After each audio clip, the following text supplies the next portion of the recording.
Car doesn't just get you from here to there. It's a part of your life. To give your car complete protection, Texaco has developed Haviland Formula 3 motor oil.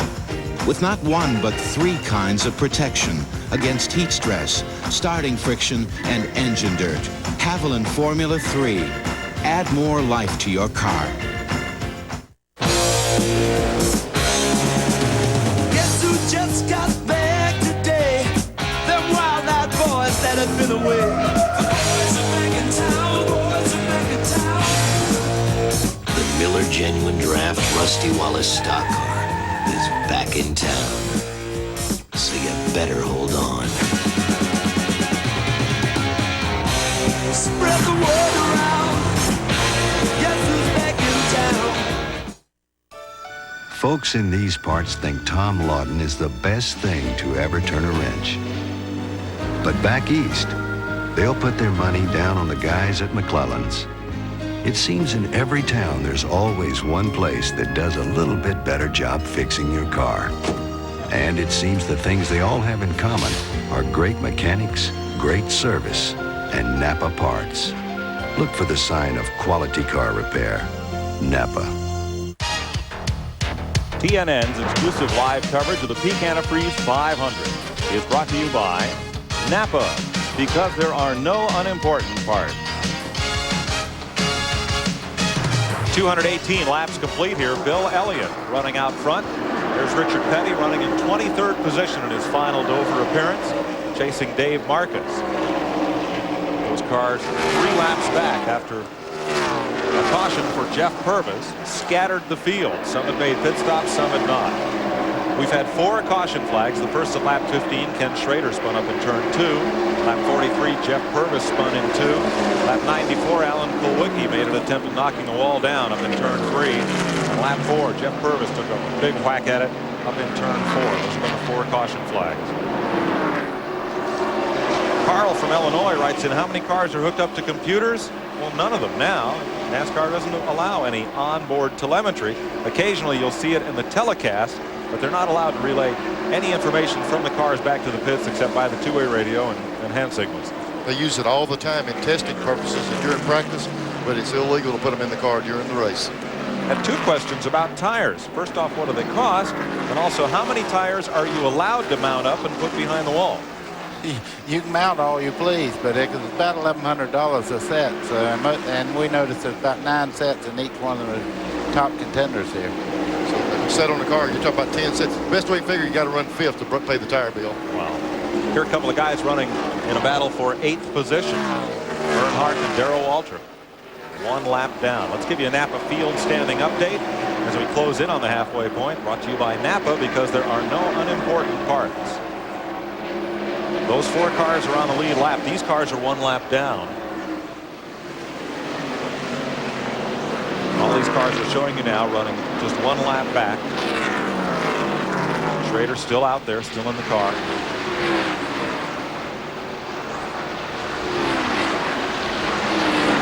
And after Brett Bodine, now these cars are 2 laps down, starting with Dick Trickle.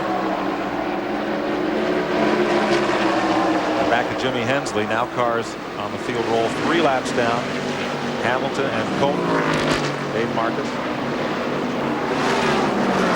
Well, I'll tell you, that caution really put it in a scrambled up mess. It's hard to figure where everybody's at now. Now we're looking at cars that are 5 or more laps behind the race leader. Out of the race, Jeff Purvis, Sterling Marlin, Alan Kulwicki, James Hilton, and Graham Taylor.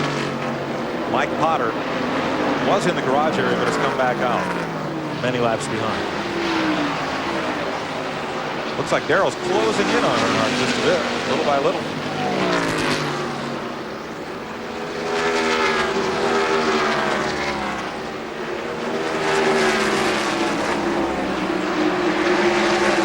One driver that's running 1 lap down is Kenny Schrader. Schrader's in a good position here. He's in a top 10 spot. But how long can he hold out there? Steve Evans? Sterling Marlin is in the Schrader pits. If Kenny needs him, he's ready to fill in. But as you just saw, Sterling, you're among the walking wounded yourself. Well, we done this at Richmond last week. like second-degree burns on my heel. It don't hurt, but instead of the Max House Thunderbird's running great. I think got up fourth, and we just about in time. I believe we dropped the valve or something. I'm on relief here from old buddy Schrader. He's getting gas, got gas fumes in the car, so I'm gonna get in next caution. How soon do you expect the foot to be fully healed? When do you think it'll be healed up?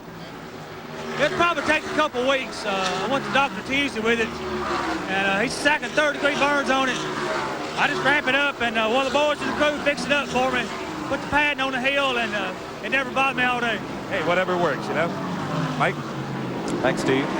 Trouble in turn one. A lot of smoke out of Wally Dallenbach's car as he went way up high, skittering in turn number one, and this may be that caution Schrader was looking for. There are NASCAR observers down there to see if anything's on the racetrack as Dallenbach posts down the back straightaway, drops to the inside. No indication.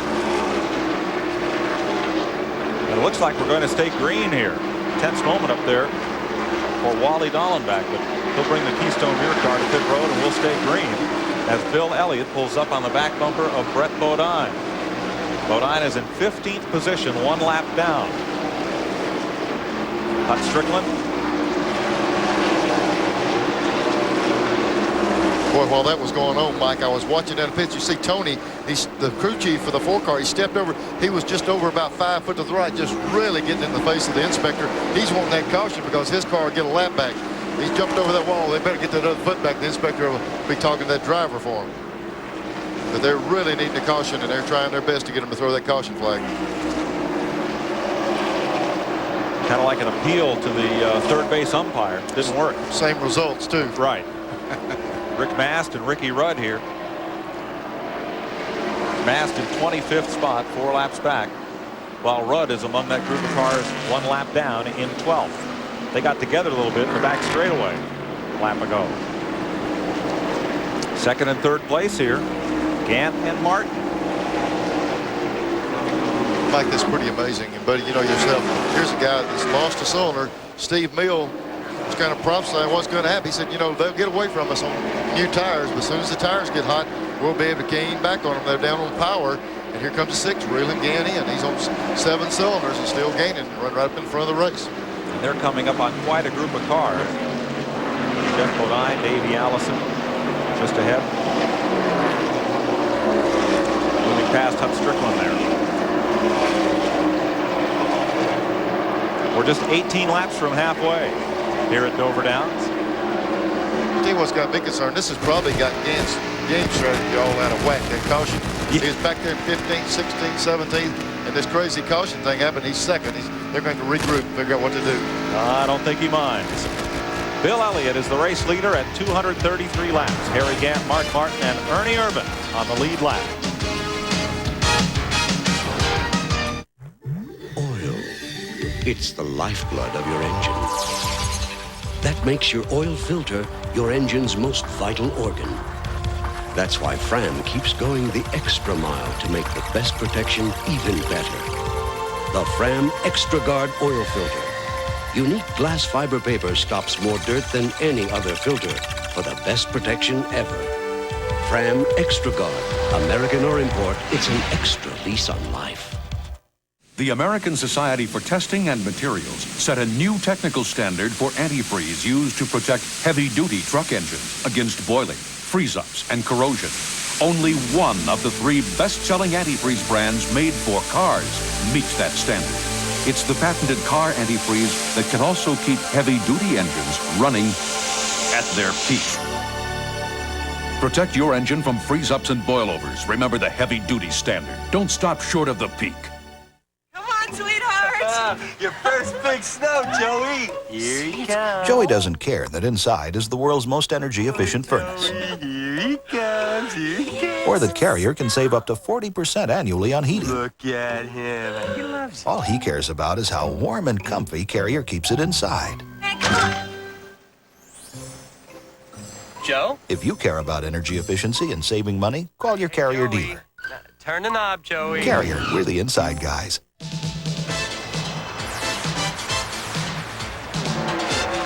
This is where America gets together.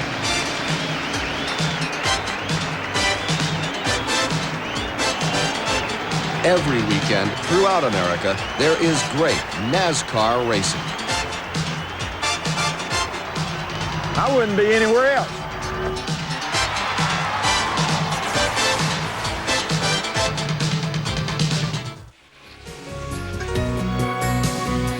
TNN invites you to explore America. And here in the state of Delaware, one of the largest employers, the U.S. Air Force. And there's some more high flyers out in the Delaware Bay. Here's a high flyer, Bill Elliott. Flies his own plane, and he's flown here to a 4.8-second lead.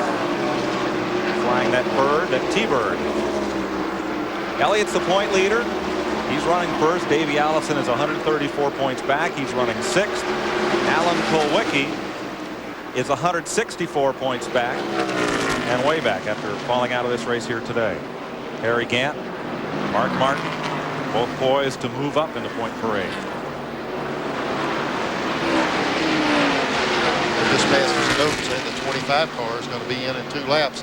I guess Schrader's taking about all he can of it, so they'll be going down to his pits and Sterling Marlin in the car.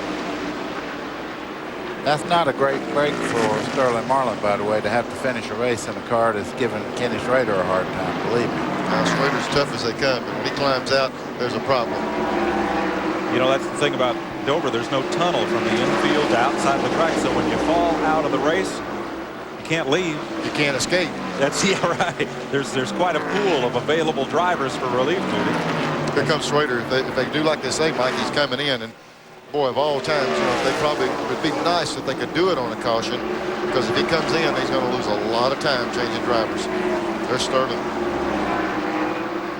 Schrader just 1 lap down, but he'll lose at least a lap here.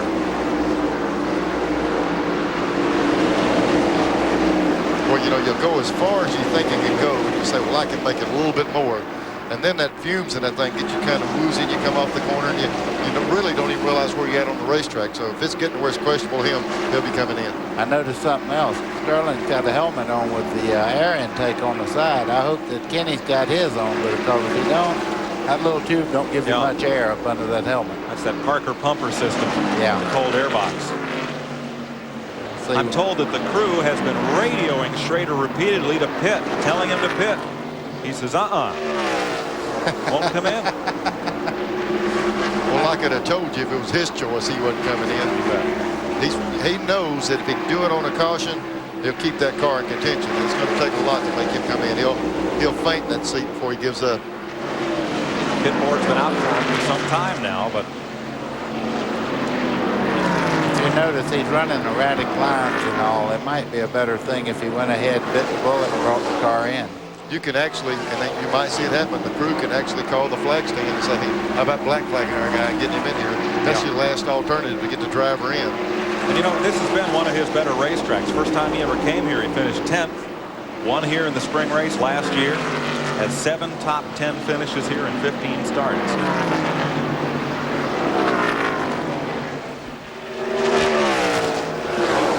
Schrader probably ran those last 2 laps and said, boy, those 15 were tough. Every lap you run seems like it takes 5 minutes. Here he comes. Ken Schrader brings it to pit road. He is 1 lap down. Mindful of the 40-mile-an-hour speed limit on the pit road. And this is when it hurts you, when you have to make an unplanned stop under green. There has been some lobbying of NASCAR to allow green flag pit stops without the slowdown rule in the pit lane, but NASCAR said no, in the interest of safety, we're going to keep that speed limit in. Schrader's out of the car. The question you had, buddy, about the helmet, Schrader didn't use that system. There was no hose on his helmet, so. There's Ricky Rudd, who now takes over Schrader's position. 10. This is going to be interesting. Where are they going to hook that hose up to? Fresh air duct, I hope. The extra hoses you see on the car, they stuck those in there. The ones you see in the window, they were added on the last set of caution flags, trying to get Schrader some more air in the car. I think Sterling's a little bit taller than Kenny. I drove that car in that same seat as tall as I am, so he's okay there. Okay. The biggest thing's getting the adjustment. Look at the roof. Look at the hole in the roof that they've cut, trying to get fresh air in there, just back of the windshield. That looked like Bobby Allison. He won Darlington one time. He had to cut the roof like that. Yep. credited on, what was it, muffler gun? Yeah. Air chisel. With winning that race. They chopped a couple of those. That was Bud Moore's car, I believe, was it? I don't know what car it was, but I remember him doing it. You see the guys working, trying to get that ducking pointing directly at him. It was a Dyard car, 1983. We are halfway. 1 minute, 13-second stop for Ken Schrader. When we see all that deal going right there, changing drivers, if Schrader couldn't make it halfway, Schrader's probably going to get over, get rested, and let him get back in for the day's over. Our leader at the halfway lap is Bill Elliott, who takes home the $10,000 award in the Gillette Halfway Challenge. So stay by your phone. If you've entered today's Gillette Halfway Challenge contest, let people call you.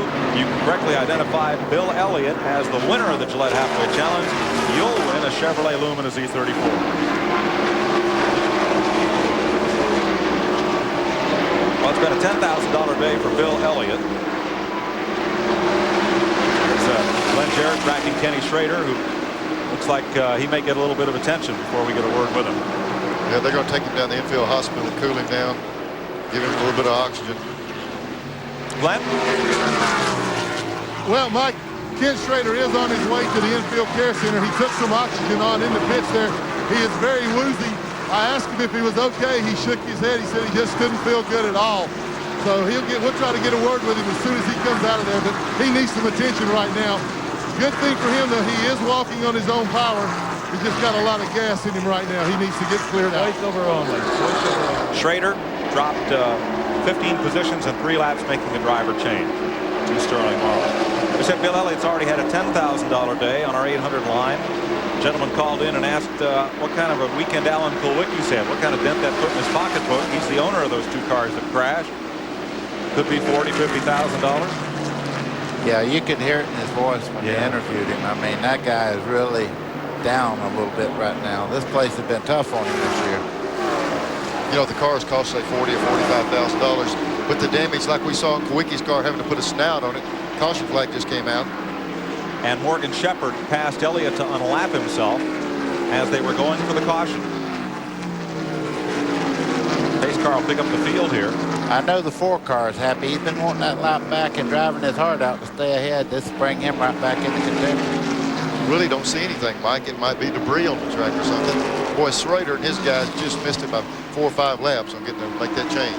It is debris on the track.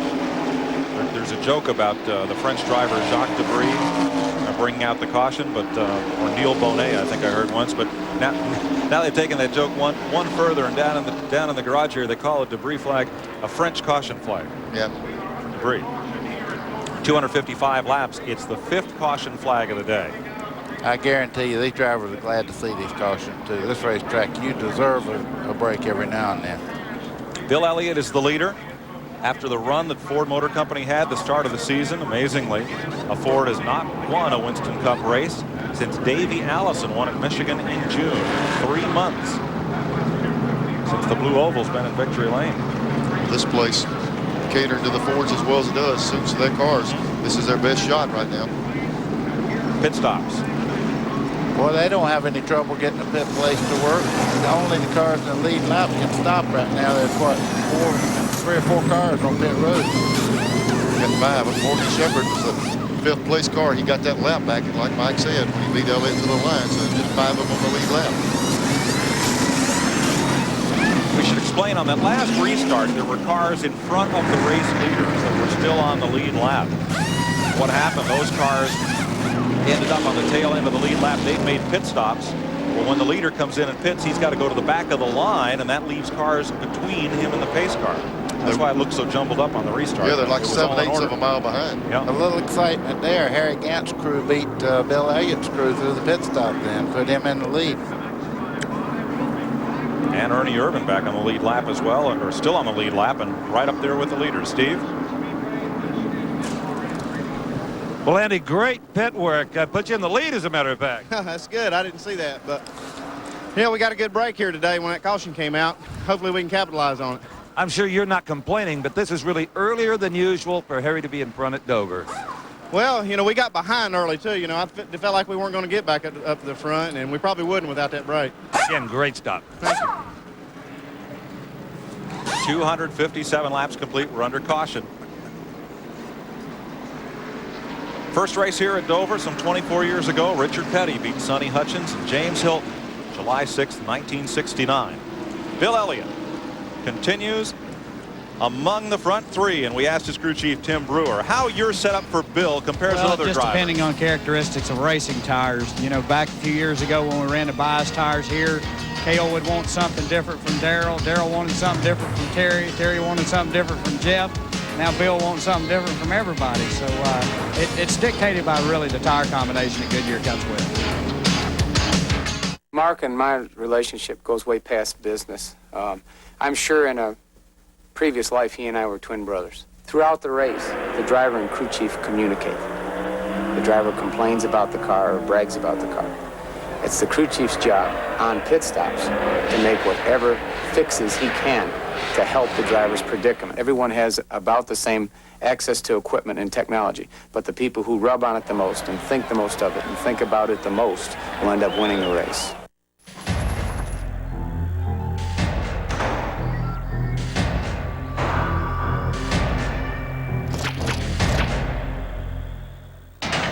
Quote, a Dodge Ram pickup with a Magnum Cummins diesel has the power to out-torque, out-pull, just flat-out work Ford and Chevy diesels. Unquote. Dodge, with new Magnum engines, the most powerful line of trucks anywhere. At age 74, I'm the oldest Ironman triathlete. Jim Ward has a hobby. It's called staying young. It's a workout. That's why he uses Armor All protectant on his dash, seats, and especially his tires. Rubber can age and crack, but Armor All penetrates to keep his tires looking like new. Jim says his tires never seem to get old. People say the same thing about Jim. I like a good-looking car. It makes me feel good. There is a fountain of youth, and we own the patent. Armor All. I gotta run. It's a week of wine, women, and Woolley on Miller & Company. Meet the flying wine man Andrew Jones, Bailey and the Boys, Sheb Woolley, Chris Hillman, and Doug Gray of the Marshall Tucker Band. Miller & Company, weekdays 1 Eastern on TNN. Thinking about getting Silver summer,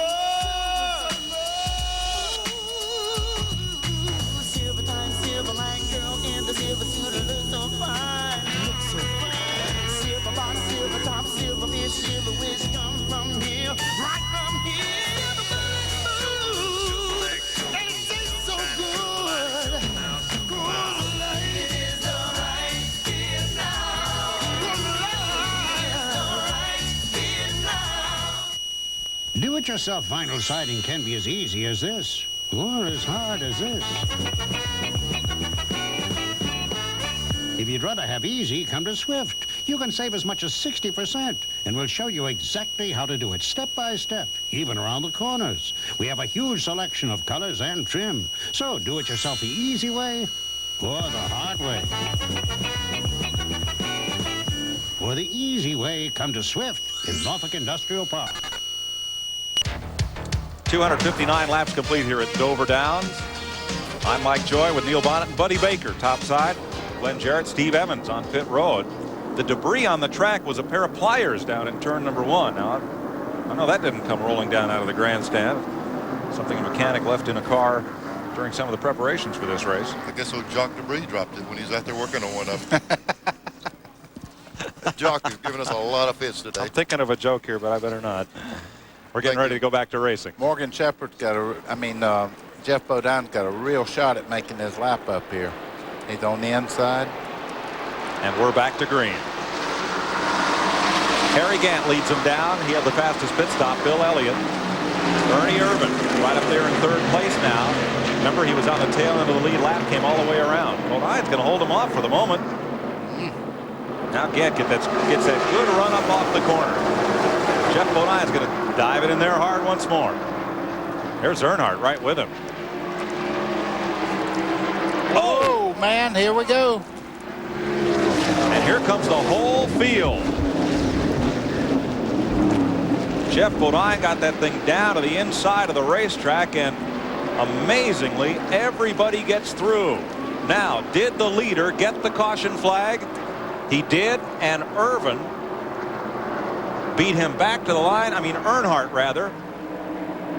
Got back to the line ahead. The leader did take the caution. Earnhardt's back on the lead lap. There's a caution car coming out to pick everybody up. You know, it looked as though Dale might have got into the back of the 15 car, but he didn't mean to. He was just trying to make that lap up, and he got up under him there, and they just casual contact. It wasn't on purpose. Boy, you hate to see it happen. You know, Bodine's car didn't run exceptionally well, and he got caught on that same caution deal that some of the other guys did. Ernie Irvan has the lead as a result of the run to the flag. But let's have a look. Okay, here they come up out of the corner. It looked like Bodine's car might have just jumped out just a little bit right there. Here comes Earnhardt up under him. There's your contact. I tell you, it don't take much. Just a brush, and there he goes sideways. That's a shame for Bud Moore and those guys, because that car was running really well. Where does Gant go here? Look at Gant sitting behind this thing, leading the race. The good part is these guys cleared him without bumping into him. But look at, you know, it looks like Bud like Gant, nowhere to go. He sweeps out in front of him. Now, I guarantee Gant didn't know what was going on. He couldn't see solid smoke. Okay, I'm going to explain this. Everybody knows that car has got to spin down, so everybody turned up the racetrack. That's how they got by. And that's one of the advantages of having a bank straightaway. Yep. Okay, you see him bump him right here? That's just enough. You'd almost say there's no way the two lead cars can clear this wreck at this time. Sitting right directly in front of them. Like Buddy said, the banking sweeps the car down off the track. Gant and those guys, look, I'll tell you that Gant missed him by 2 inches if he didn't touch him a little bit. All these guys did a great job of not slamming. Look at Davey right here. Kyle and Davey got together. Davey's up in the wall. They got hung up, nowhere for him to go. And you see how Ernie Irvan gets the lead there. Gant is the leader. He's the third car in line up on the outside. Then Irvan in the yellow car on the bottom and Bill Elliott up high. The cars that are on the outside have to get hard on the brakes, and there goes Irvan on the right side of your screen. He's the new leader. Then Gant, then Elliott. Boy, Davey almost got pinched into the wall there by Kyle.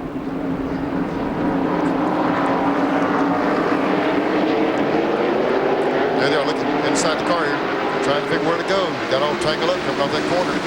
Back green. Green flag with Irvan out front. And the complexion of this race changes again, with Earnhardt back on the lead lap. We saw Jeff Bodine just getting back into the race down on the apron coming out of the pits as we went back to green. There's Kyle Petty fighting along Ricky Rudd. They're trying to get back in it. Now they're on the tail end of the lead lap. Here's Gant coming back after the lead on the bottom. I looked over in the booth beside of us just then. We were watching reruns, so was NASCAR at the same time. I think they agreed with us. It was just something that happened. It certainly wasn't on purpose. Big tangle of cars down in 1 and 2. I'm telling you, they all but wrecked, buddy. Right behind this shot here, there's a big mix-up back there, but they got straightened out. Earnhardt came right through the middle of that pack. Ernie Irvan, now the graphics misleading. He qualified 19th, but because he's in a backup car, he started this race dead last. Now he leads. Not only that, 9 laps ago, he was a lap down. Yep. What a turn it could go. He got a caution, got back in the lead lap. Another caution, he's leading the race.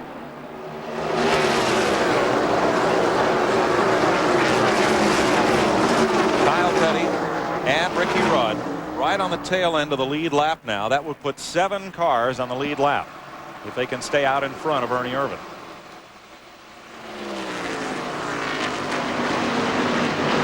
That's always aggravating. These guys are trying to stay in the lead lap, and the flagman telling you to get out of the way of the leader. So they have a choice here. They can either move along or get out of the way, but they can't just stay right in front of him. And you can't just roll over and play dead either. You know, you got to battle for your positions. And Irvan's wanting that racing room, so he's leading the race. But these other 2 cars are plenty fast. And here comes Earnhardt. He's the 4th place car, and on the move. And on the move. Ernie Irvan is the 5th different driver to lead this race. Kulwicki, Martin, Earnhardt, Gant, make that 6th. Elliott. And now we got a spin on the back straightaway over there. One of them's a 71 car. That's Sauter on the left side of your screen. There's another car involved. There's 2 or 3 up down that apron. It's such a steep banking in the back straightaway. It's hard to say. There's one. Looks like Schrader's car. Is that his down there? Yes, with Sterling Marlin. Yep. Driving. And I'm told Jeff Bodine is part of that as well. And that will give Kyle Petty and Ricky Rudd a free pass to come around and join the lead lap. That's what we were talking about. They had to stay there, even though the flagman wanted them to get out of the way. Now they're back in the lead lap again. Boy, the complexion of this race changed. Kyle, we're told, has now made up nearly 2 laps. He'd almost gone 2 laps down a bit earlier after that penalty on pit road for going too fast. We'll see where that car set Mike right now, Mike, but it looked like there was a lot of skid marks where he hit further back up the track. Let's see what happens here. Coming off the corner, you see him all the way off too back there. A couple of cars tangled up. Yeah, you're right. There's Jeff Bodine right there turning around. 71 car Sauter. There's 25 car with Sterling Marlin in it now. Watch, he's going to really take a wrap on the inside wall. Boy, come off there, and then the car comes on there where we saw him stopped earlier. That's exactly right. The 15 car broke loose back there, and these guys went out and hit the outside wall and spun to the inside. Another look at it. Already well underway. Yeah, and that's pretty well clogged the back straight. These guys right here are going to get them a good picture, or either some sheet metal in their face. I'm not sure which. That's why I'm not a photographer. 3 caution flags in the last 14 laps. It always seems safer sitting inside that cage, didn't it? I'd have had nothing but blue sky. 7 cars are now on the lead lap at lap 270. Irvin, Gann, and Elliott, Earnhardt, Morgan Shepherd, Kyle Petty, and Ricky Rudd are on the lead lap. We'll be right back. At Oldsmobile, we know the difference between designing a race car to be fast and designing a race car to be a winner. The new Achieva SCX has an engine that just doesn't know when to quit. Anti-lock brakes that help make cornering a breeze. And the difference between this winner and the winner you can buy is a wash. The Achieva SCX from Oldsmobile. The power of intelligent engineering. Yo, guys, this is Yogi. You can't top the Pringles pop, the tastiest top. Pringles? I haven't tried them in years. Pringles taste better than these bag chips. Check it out, yo. I'll believe it when I believe it. So? I believe it. They taste better. Yeah. Observe. Bag chips feel greasy. Grease don't taste good. Taste tastes good. Yeah! The American Society for Testing and Materials set a new technical standard for antifreeze used to protect heavy-duty truck engines against boiling, freeze-ups, and corrosion. Only one of the 3 best-selling antifreeze brands made for cars meets that standard. It's the patented car antifreeze that can also keep heavy-duty engines running at their peak. Protect your engine from freeze-ups and boilovers. Remember the heavy-duty standard. Don't stop short of the peak. TNN Motorsports coverage of the Peak Antifreeze 500 by Pep Boys is brought to you by Peak, the heavy-duty antifreeze. Don't stop short of the peak.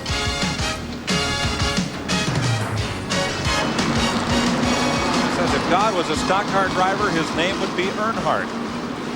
Well, religion is where you find it. Even in the grandstand here at Dover Downs. Let's get down to pit road. Steve? Tony, you've never had 3 cautions come at a better time. Now, you came in this last time while we were waiting commercial just for a chassis adjustment, it appears. Well, we're trying to make a car suitable to the tires. You know, every set's just a little bit different, and these tires only had like 4 green flag laps on them, and now we know what they're going to do, and we hopefully suited the chassis to the tires, and we're not getting quite as good a fuel mileage as we need, so the extra fuel may help us near the end. You took a little bite out of it, it looked like. Yeah, this set of tires, like I said, is just a teeny bit tight, and, you know, it felt like if we get a little bite out of it, we'll be okay. Go get them.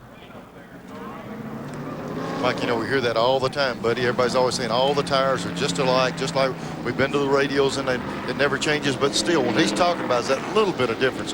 You know, when we show that picture in the pits, there's, 2,000 tires laying on the ground, and there's a little bit of difference in all those tires. And these guys will actually cater set to set. You know, folks, Goodyear, who supplies the tires for all the Winston Cup teams, has different compounds of rubber and some different kind of tire construction, as Sterling Marlin takes a walk into the care center, that they use for the different racetracks. And Goodyear elected to come here to Dover with a harder compound tire than what they ran when they were here earlier in the year, to try to give the cars a little better tire wear and also a tire that would hold up under the loading up here in this banking. And it's meant that a lot of the teams have had to kind of chase the chassis and and figure out a much different setup than what they've had on the cars here before. Also, Mike, when you say supply the tires, we don't want to mislead a lot of the fans. These people buy these tires. Goodyear makes them available, and you purchase them at the racetrack. And even though they supply them, you have to pay the good hard cash to put them on those race cars. Yeah, $260 a piece. Down in Morgantown, North Carolina, Michael Bailey will be driving his new Chevy Lumina Z34 around town, terrorizing the streets as the winner of the Gillette Halfway Challenge. Winning driver, Bill Elliott, of that halfway challenge. He got $10,000. Mike Bailey gets a whole car. Congratulations. Not too late to enter next week's Gillette Halfway Challenge for the Goodies 500 at Martinsville, Virginia. Hooking up to Ken Schrader's car, going to put it on the rollback. Richard Petty runs his last Dover race here. He started every one of them. The only driver that came close to that number of starts here, J.D. McDuffie, had started every single race at Dover. 274 laps complete. Harry Gant up front. Glenn Jarrett. Well, Sterling, just not your day. First your car gave up, then you got tangled up in a mess out there. What happened? It looked like a 15-car spun over there, and I guess the 71.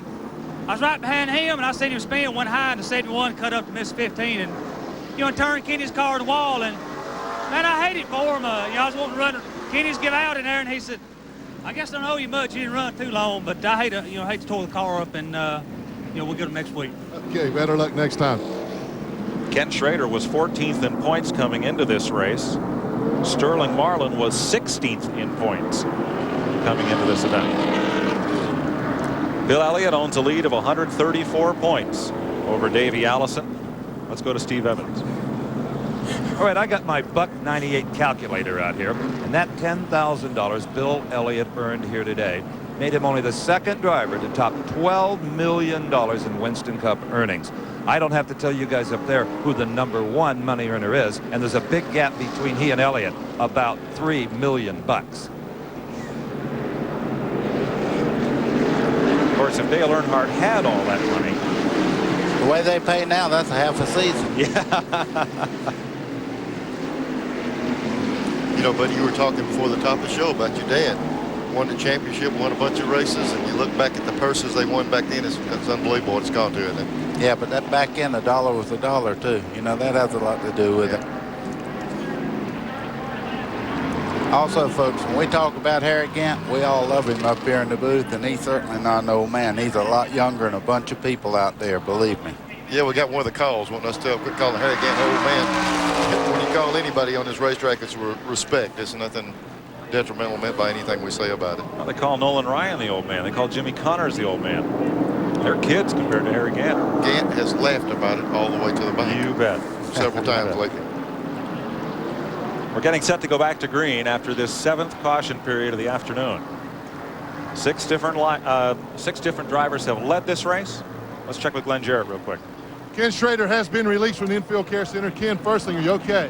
Yeah, we just had a little nuclear meltdown there. Sterling just come in and he said, "Damn, you did have a hot box there," and I've never had to get out of the car, and I don't think I'm going to do it again, but I had to today. Had to be a bad feeling to be sitting in there and see the guy that got in your car coming there after a crash. I felt real bad for Pop and Rick and the whole Kodiak team, because we haven't given them much to talk about this year. We're not done yet, but I was glad to see Sterling was okay. Okay, better luck next time. When he talks about Pop and Rick, that's Rick Hendricks, and Rick Hendricks' dad is listed the car owner in Schrader's, and you talk about a racer, he loves it. Davey Allison trying to get his lap back. Bill Elliott holds him off. Harry Gant, the race leader. New third-place car, fellow we talked about at the top of the show and then didn't see for a while, Ricky Rudd, is back on the lead lap and running third. Rudd in that tied car, trouble out the back straightaway. The spin, oh, 5, 6, 7 cars. Keep counting, Mike. Keep counting. There's more. I'm telling you, there's a mess of them. I collected a bunch of them, including Richard Petty. He was right in the middle of that deal. Davey Allison does not get back on the lead lap. Gant and Elliott meet into the line. There's Dick Trickle's car. Richard Petty up against the inside retaining wall. Boy, there's some more. The #1 car, Rick Mast. There's Jim Sauter, 71. Looks like the 9 car of Chad Little up on the left. Dave Marcus, excuse me, Jimmy Means. There's Darrell Waltrip torn up real bad coming out. 90 carb Hut Strickland. And these are the ones that just stopped. There were several of them that drove on damage through the wreck. Fields about got to stop to get through. Chad Little. Wow, look at that. Waltrip. Boy, I tell you, Darrell's had such a good run here the last few months and really improved in the points, won a bunch of races. He's got big problems. And there's, boy, look at that thing of Trickles torn all to pieces. This car of Trickles looks like a gremlin. Look at the back of this car. There's nothing there. Yeah, this will make you appreciate fuel cells, folks. That hose hanging out there is the overflow hose for a fuel cell, and it's literally knocked on the ground, and there's not a bit of fuel coming out of the car. There's Darrell. He's trying to turn in the garage. It's going to be tough. Going in his pit, he's got the wheel hung all the way out to the left. Made it. 10 cars were involved. Richard Petty, Dick Trickle, Mike Waltrip, Jim Sauter, Chad Little, Jimmy Means, Darrell Waltrip, Hut Strickland, Dave Marcus, and Rick Mast. I see Richard Petty moving around in there. I seen the rag that he uses to wipe his face and all that. In his mouth, you see him moving around in there and telling them what to do. So he's okay. Ernie Irvin on pit road, one of the top 5 cars. You know, it's amazing. When you see these drivers in the kind of wrecks we just saw, the first thing that comes to their mind, let's get this thing cranked, get it back around there, and try to get it back in the race. No matter how bad you tear one up, you think you can always fix it. Well, I don't know about that one. Now, I was bragging on that fuel cell. It doesn't do them any good to drag them on the ground. No. So they'll have to get in their pocket. There's Chad Little's car. He's okay. We need updates on Jeff Purvis. He did climb out of the car that he wrecked up in turn 4 and is okay. Chad Little's all right. Going to get the mandatory ride to the care center.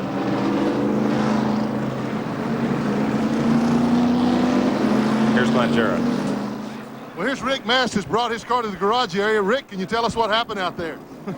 Not really. I came off the corner, and the only thing I seen was smoke and cars everywhere. Our alternator went out about the 100th lap mark. We've been running on 6 cylinders, just kind of riding in there. It was a big melee. I tell you, the problem right now is the track is real super slick on these restarts. It's a lot of rubber, a lot of dirt on the racetrack, and the guys are having a heck of a time holding on to it. Okay, that's the story from Rick Mast. He has heavy damage to the right side of the car. They're going to try to get the thing fixed and back out there. So let's go back upstairs to Mike Joy. Thanks, Glenn. Darrell Waltrip, Davey Allison, and Jim Sauter on pit road right now. Bobby Hamilton, Rusty Wallace, and Brett Bodine making stops. 280 laps are complete. We'll have replays of this jam session on the backstretch when we come back. He's waiting about a car length and a half behind Al Jr. Al Jr. now lengthens it out. He's trying to hold him off. Goodyear low, Denver high. They go to 4, Bob Leaving. Allison Jr. has the lead. One more turn to go. Here they come. Coming to the finish line. Bob Jenkins, who's going to win it? The checkered flag is out. Goodyear makes a move. Little Al wins by just a few tenths of a second. Perhaps the closest finish in the history of the Indianapolis 500. Hey, I like to save money as much as the next guy. But what are the odds that there's going to be a sale on the parts you need when your car breaks down? Hey, it's not going to happen. That's why I go to AutoZone. I mean, sure, you could wait around for a couple weeks and maybe beat their price by a few pennies someplace else. But I don't want to wait for a sale when I need a part.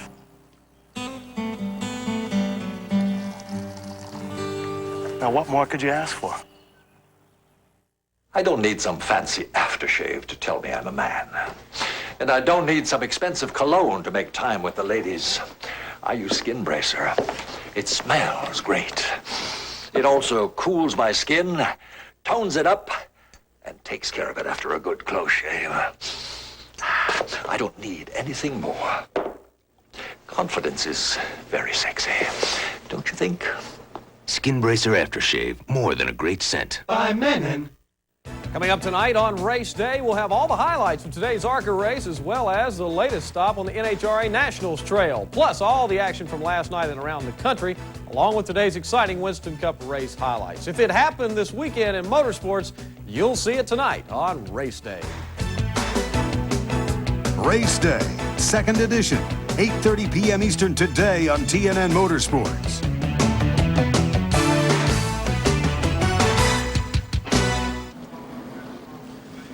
Just a moment ago, Richard Petty, after a chat with Jimmy Martin, his team manager there, or his special assistants, walked into the care center. He is okay. Dick Trickle's car is not. And that is definitely a non-smoking area. Darrell Waltrip's car is still on pit road. We're back to live action now as they try to repair Darrell's car. Let's have a look and see if we can figure what happened. Boy, looks like Trickle lost Trickle got sideways there, got up into the wall, comes across the racetrack, and here we go. Earnhardt just missed him. Everybody behind him, I can't see. They don't know where he's at. They jam on the brakes, and it just starts a chain reaction. I mean, this buddy. Look at Mark Martin come right through the middle of that. There's Morgan Shepherd making it through. It's no different than when you're going down the road and run into a fog bank on an interstate. That's exactly what you get into with that much tire smoke. Okay, here's There's no way Trickle. to He's see. up in the loose stuff. You see the car brake loose right there. There's Earnhardt and Rusty going by on the inside. Of course, right now you got 24 spotters all screaming into the radios. Look at Derek Cope there. You talk about skirting by. You know, 5-6 years back before we had these safety cells and all, that would have been an awful fire there. There were 2 cars that were definitely caught on fire with the old fuel system. Look at Richard. Ooh, he and Chad Little together, and then they came down into Waltrip. Looked like maybe they'd already Richard already gotten back, and maybe Waltrip. He had the nose really caved in before he got in the outside wall. Glenn Jarrett. You can see the crew trying to repair some of the damage to the number 8 Snickers Ford. A lot of damage. Hard to believe that Dick was able to drive that car back in here. Dick, looked like the thing got out from under you. What happened out there? Well, it got out from under me. We were all tight in the pack on a restart there, just bumper to bumper, you know, and I was just going fast, the car ahead of me, and, you know, somebody just knocked the living hell out of me, and I mean, just knocked the car right out. I don't know why, but I just got hit terrible hard and just knocked the car clean out from underneath me. And of course, everybody's in a tight pack and just scrambled up everybody. And, you know, the Snickers Ford was running real good. We're in the top 3. We got to cut a tire down and got a lap down, but we were in a hunt to get 3rd place, you know, and probably pick our lap back up. You know, I just don't know. I'm not sure who hit me, but there might have been some kind of mess up behind me, too, that somebody else got hit. I don't know. Okay, thanks a lot. Steve Evans? Well, it's mandatory, Chad, when you're in a train wreck like that you come to the care center, but I've never seen a line. What, you have a number to get in here or what? I don't know. It's just one of those deals. The chain reaction. I saw the Snickers car, the 8 car, you know, hit the wall hard coming out of turn 2, and can't slow down in time. And you know, it's just one of those deals. We all tried to go high and got pinched into the wall, and then everyone's spinning around, and it's the way it goes. Did it look like anybody hit Dick Trickle? I couldn't tell you. When I saw him, his car was completely in the air and pieces going everywhere. He hit the wall pretty violently, so I don't know what got him in the wall, but you know, it wasn't very far in front of us, and it left the 8 or so cars that were behind him with nowhere to go. Well, cars can be fixed. The most important thing, all of you are okay. Yeah, I think everyone's okay, and you know, it's a tribute to the good, safe cars, and just try to get them next week. Thanks, Chad. Chad Little out of this race. A lot of cleanup activity on the back straightaway. We'll be right back to Dover Downs after this. Hi, I'm Charlie Chase. And I'm Lori Ann Crook, inviting you to join us for CMA Preview 92, a close-up look at all the nominees for the 26th Annual CMA Award. Don't miss it. The CMA Awards Preview 92, Saturday. Yes, it's a beautiful country we live in. And as TNN explores America all this year, we've got just what you need to really get around and see the sights. We're giving away, that's right, giving away a grand prize including a brand new Winnebago Brave worth $90,000, a 1992 Dodge truck, retail value $19,000, and 500 gallons of gasoline to get you around, and that's just the grand prize. First prize, a 10-day trip for 2 to beautiful Hawaii, plus $1,500 spending money. And 500 seconds at your favorite retail location for a shopping spree of up to $20,000. To enter, call 1-900-370-4866. You can enter as often as you like. Each call costs 95 cents per minute. Or send a postcard with your name, address, and phone number to this address. Or you can pick up an entry form at your local Winnebago dealer. And wait, there's more. 10 cruises for 2 around Alaska, including airfare and spending money. With all these great prizes to win, you better get your entries in soon for the TNN Explores America Sweepstakes. Will taste good. Those amber waves of grain are not just confined to the fields of the Midwest, as TNN explores America and invites you to visit Delaware.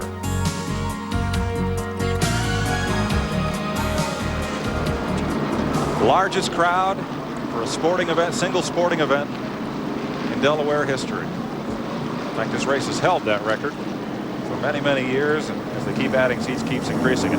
There's Elmo Langley. We had a call about Elmo not wearing a seatbelt, and you see he's got a seatbelt and the shoulder harness in place there as he drives the Pontiac safety car. Now, earlier in the season, he was using just a 3-inch lap belt like the race drivers use. Now he uses the regular harness, just like you should on the highway. Harry Gantz, the race leader. He's led 17 of 283 laps, 8 cars on the lead lap, 8 lead changes among 6 drivers. Average speed keeps dropping. No chance of a record today. How many cars are out of the race? You know, we're showing the 4 car in the lead. I don't know. He's right behind the pace car also, so I think that'd be good. I see Harry in 5th now. Well, that's after pit stops. Yeah. Under this caution flag, it's Irvin, Bill Elliott in 2nd, Earnhardt in 3rd, Ricky Rudd in 4th, Harry Gant in 5th, Kyle Petty is 6th, Mark Martin is 7th, and Morgan Shepherd is 8th. So 8 cars now on the lead lap. Rusty Wallace is a lap down in 9th, and Brett Bodine is 10th. Mike Waltrip has completed repairs. He'll go back in the race. They're still working on Darrell's car on pit road. The front end of his car well messed up. Richard Petty came down the banking and into Darrell as everybody tried to avoid what became a 10-car mess on the backstretch. See that little blower run along on the inside of the track there. He's probably headed to that back straightaway. When we were showing that shot of the back straightaway a while ago, looks like they put oil dry out with a dump truck. They're going to have to clean it up, or the drivers won't be able to see on the restart. Let's go to Glenn Jarrett. Well, guys, we just came from the garage area where all these crash cars were, the guys with bad luck. Here's a guy whose car has had good luck all day. He's narrowly missed a couple of bad incidents there. You finally got the thing back where you wanted it, Richard. Yeah, you know, we're not getting the mileage today we want to. We're pulling a little more gear than usual here. And the car's working real good. You know, a couple other cars have got theirs. The guys got their cars working good now, so we just have to see. So we're pretty well pleased right now. Well, who do you think your biggest competition is going to be? Right now, everybody in front of us, so we'll just see whenever it gets back to green. I don't imagine there'll be too many of them in front of him after a few laps, guys. Well, we'll see. He's sitting in 3rd spot right now, Earnhardt is. Richard Petty out of the race. His last Dover appearance. His first, not Winston Cup, it was then Grand National race, 1958. He was 21 years and a couple of days old, as Ken from Canada called in. Concludes his run this season. We'll be back to Dover as we continue under caution right after this. She's an 83 with over 140,000 on-road and off-road miles. I must be in and out of it 150 times a day. It's a wonder the doors don't fall off. Only trouble was when the pig charged and caved in my door. I only used AC Delco. Cheaper parts can cost you a powerful lot. Of course, so can pigs. AC Delco parts. It's like buying time. Well, I drive a race car for a living. I depend on the parts and pieces in my car. And I feel so confident knowing that Pennzoil is protecting the moving parts inside of my engine. Pennzoil's quality and protection give me the confidence I need to do my job without second thought. The protection that Pennzoil offers this race team makes us feel great. That's why I have the confidence to use it on the street and in my race car. I recommend Pennzoil to everybody. Pennzoil, performance, protection, quality. For age-old problems like these, Goodyear introduces a brand new solution like this. Goodyear Wrangler GSA. Goodyear Wrangler GSA has a unique triple tread zone that gives you breakthrough, all-service, all-season traction. Mile after mile, year after year. So if you own one of these, you need these. Goodyear Wrangler GSA. Then you'll know why we say the best tires in the world have Goodyear written all over them. What makes a mountain man a mountain man? Let's find out. Must a mountain man be a big burly guy with an axe? A man of steel? Must a mountain man even be a man? Actually, the only requirement is the right beer. Smooth Bush beer or easy drinking Bush Light. So, head for the mountains and learn what makes the typical mountain man anything but. The Nashville Network's coverage of the Peak Antifreeze 500 by Pep Boys is brought to you by Smooth Bush Beer and easy drinking Bush Light. Well, we just went back to green, but it didn't last long. It length of the front straightaway and then a jam up front. Brett Bodine's on pit road. A lot of damage to the Quaker State Ford. They'll pull that behind the wall to try to make repairs to the Kenny Bernstein car. Ernie Irvin involved in it down in turn number 1. We'll show you here in a moment. There's Brett behind the wall. Dale Earnhardt's car was involved in that as well, though he was able to continue around to the caution flag. You know, you hear these guys say it's real bad when they start back under the green because the tires are not hot and they don't stick to the racetrack, and everybody's trying to get these laps back because that one bad pit stop that comes for everybody to get a lap down. There's Earnhardt's car. A little bit of damage, but he was very slow coming down the back straightaway after that fracas in turn 1. Kyle Petty also making a stop, and Mike Waltrip. I believe the black flag had been out for Waltrip. His number was up on the board. Now Irvin is on pit road. He's come all the way around the racetrack, and they'll make repairs to the nose of Irvin's car. It looks much like Earnhardt's you're seeing now. It may be worse. It's going to be hard for that car. That's a lot missing on the nose. If you've got something left to work with, you can, you know, tape it up, but there's not much left to work with there.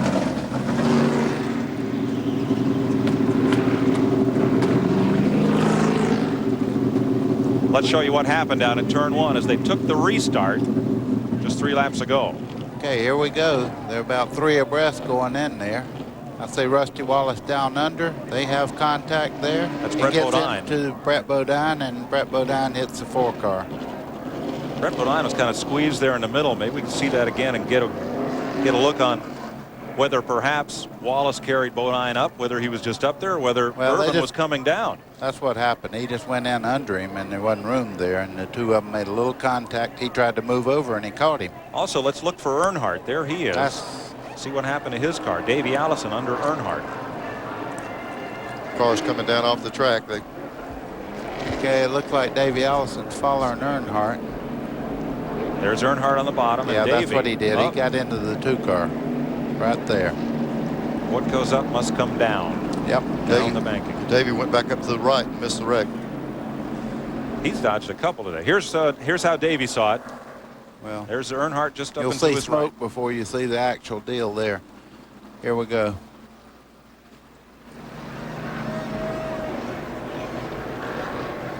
Boy, when you drive into that smoke, you know they're coming down. There's nothing you can do. You know, I hate see Davey shifting to third gear. I almost hate to give credit, but did that look like a shot out of Days of Thunder? Riding right into that cloud. Here's Rusty on the restart. Okay. You'll see him bump right here. See him fighting it. There we go. Ooh. 4 car hit him there. And again, Earnhardt hit him there, it looked like. Glenn Jarrett. Well, guys, right now the crew is working, trying to get the hood pin bolt off so they can raise the hood to see if there's any further damage. They can't raise the hood right now. Their biggest concern is this damage that you see on the left front where all the guys are congregated. They have not done anything else other than just try to repair the sheet metal damage. So that appears to be all there is. Steve Evans? Well, Ernie Irvin was in for the 2nd time. The crew got out the air chisels, the 10 steps, trying to give him some kind of respectable aerodynamics on the front end. There was no leakage out of the radiator or any other fluids in the pit here, so he's okay in that department. The black car is going to be a little evil handling, I would think. How well can any of those cars run now? I know what Earnhardt's crew is worried about. That's right where the oil cooler sits, and that's where it's all bashed in there. They're hoping that's not damaged, I'm sure. Gosh, if it isn't a seagull, it's something else. Going to come back in and see if they can. One to go. We'll go back to green. Glenn? Well, they're waiting on Earnhardt to come back in the pits again. They have diagnosed the problem. It did break the oil cooler. There's oil coming out of the car. They have to change it. Here Dale is. That's why they're working on the left front. They don't seem to be in too big a hurry. This is going to take a while. This is going to put them a lap down. Steve Evans? All right, Ernie Irvin in for the 3rd time on this caution. This time they worked on the right-hand side of the car with great big pry bars, trying to get the sheet metal away from the tires. He's back out on the Monster Mile. Since lap 256, we've had 28 laps of caution and only 10 laps of green. Let's try it again. 9 caution flags. Green for the 10th time today. 200 laps to go. You two fellas talked about surviving this race at the top of the show.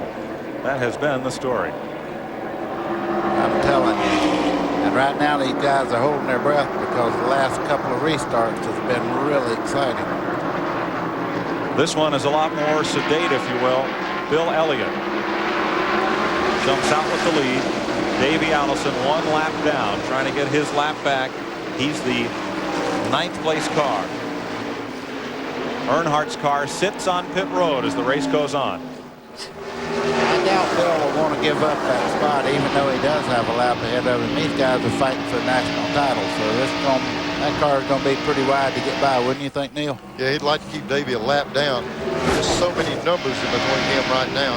Davey gets back to the lead lap and takes some points away. See Bill's car sparking there as it went down into the corner. Here's a battle for 5th. Morgan Shepherd there with Dale Jarrett, Kyle Petty. Ernie Irvin's in there as well.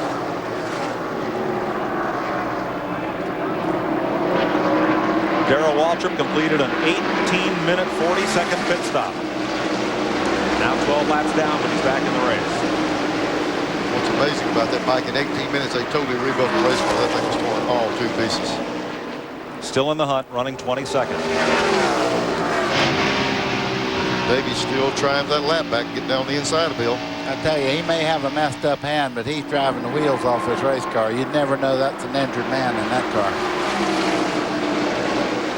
And he has his lap back. And give him credit. That's a car that with a lesser driver might have been in 3 of today's wrecks. There were 2 that he missed by inches. You know, right now, Davey would like to have a caution, but we don't have enough cars left, Harley. There's so many cars out of the race. The odds are off on getting another caution. Here's the race for 5th place. Morgan Shepherd trying to hold Dale Jarrett at bay.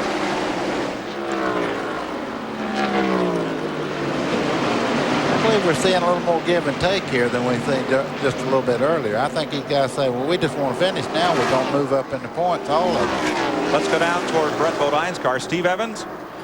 Well, Brett Bodine, the man who was in the middle of that wreck, is right here on pit road, not the garage area, trying to get his car repaired. Damage to the right front suspension and underneath the automobile. Still trying to get the thing back in the hunt. Tough break for Bodine. Harry Gant, the 2nd place car. One of our 800 calls was whether or not Harry could take over the point lead if he won today. He cannot. He is 214 points behind Bill Elliott. So even if Elliott dropped out, Gant would not get the point lead. Elliott moved back around, Davey. I guess he may have moved up a little bit. We got a good race for second. I mean, it's a good race, period. These guys are really having at it. And Ricky Rudd may become the surprise of this race. He always runs well here at Dover. Ran good at Darlington, had a good run at Richmond. Won here in 1986 and 87. He's right now running in 3rd. That's his best finish of the season, but it's not indicative of how well this car has run at times. And he likes this racetrack. Most people will tell you that Ricky Rudd's one of the best slick track drivers that's ever driven a Winston Cup car. He's really talented. When the track gets loose, he really knows how to use that throttle and move up. Rudd's Tide ride is 3rd. A bumper behind Harry Gant.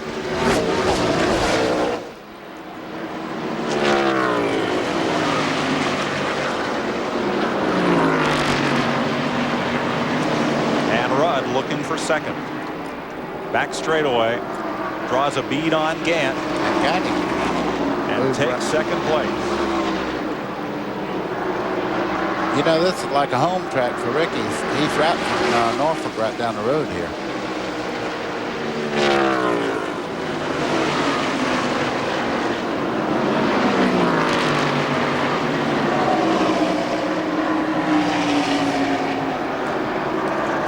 Now, see, that picture looks good. He's grinning because he's in 2nd. We have all these smiling shots of the drivers, and they show them when they tear their cars up and all. That's not a true thing. They need one when they're frowning. Battle for 5th spot, Kyle Petty, Dale Jarrett. Kyle has just dug all day long. He's been down. He's worked his way back. the car seems plenty fast. They just had a few breaks and got back in the pack. This car's running real fast right now. Let's make that 4th position. Kyle in 4th. Jarrett in 5th. Morgan Shepherd 6th. Mark Martin 7th. And with that banged up nose, Ernie Irvan is 8th, but on the lead lap. There's Shepherd running in and amongst traffic. Terry Labonte, who was 2 laps down, right behind him.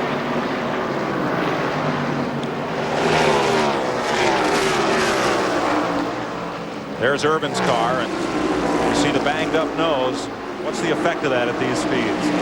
Well, it does everything it wants. It wants to carry the nose going down the corner and loses all its aerodynamic quality. This is just a mean race car right now. I'll tell you what it does, Mike. We've been running on green about 15 laps since that caution, and he's about 20 car lengths from being lapped. He was from being in contention to win the race to right now they're going to lap him in 20 laps, so it just killed the speed of the car. Rusty Wallace's car also knocked awry by that crash. Irvin goes past him. Rusty 2 laps down. There's the mother-in-law cam. Mother-in-law cam. You can tell he's not running real hard right now. He's trying to finish the race. He's just trying to keep between the 2 fences, and that's kind of hard to do when you got one bent up that bad. Here, just feed the throttle, coast all the way through the corner. There goes Harry Gant by. He looked like he's running 100 miles an hour faster.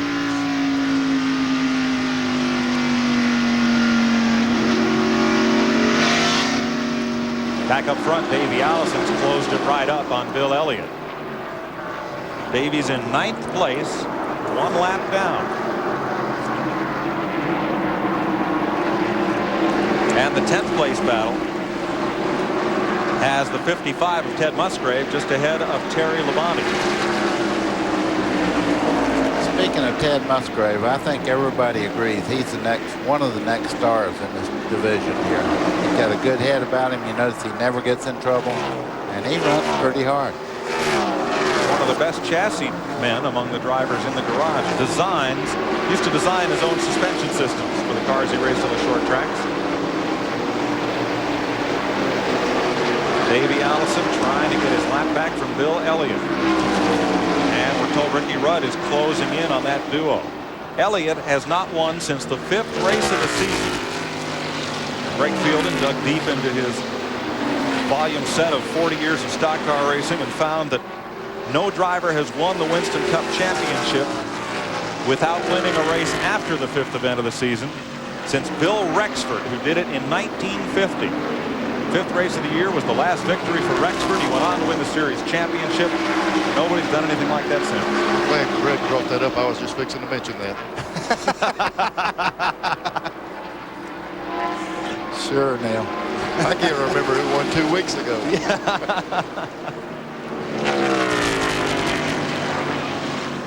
It's the first time I noticed on Elliott's car, he's got the nose rolled back on that car. So looks like he's got the grill area right there where it says Ford caved in. Some of these last few little deals has caused him some damage. And for the Waltrip fans, he's back out there going at it again. Let's go to Glenn Jarrett. Well, guys, they finally completed the work on Dale Earnhardt there, the oil cooler. I've got Richard Childers here. Richard, tough break there, lengthy repairs. What? I said tough break there, awfully long time to fix that car. Yeah, you know, we broke the oil cooler and we had to get it was all knocked back against it. We had to make room to put it. Well, tough break. He had an awfully quick car. I think he was a factor to win this race, but he's just out running for points now. We're cleaning up the mess that he left. Earnhardt, defending Winston Cup champ, but 9th in the point standings, 430 points out of the lead, and not looking to gain ground on Bill Elliott today. If Elliott continues to lead this race and win it with Allison in the 8th position, where he runs right now, Elliott's lead would jump from 134 up to 177.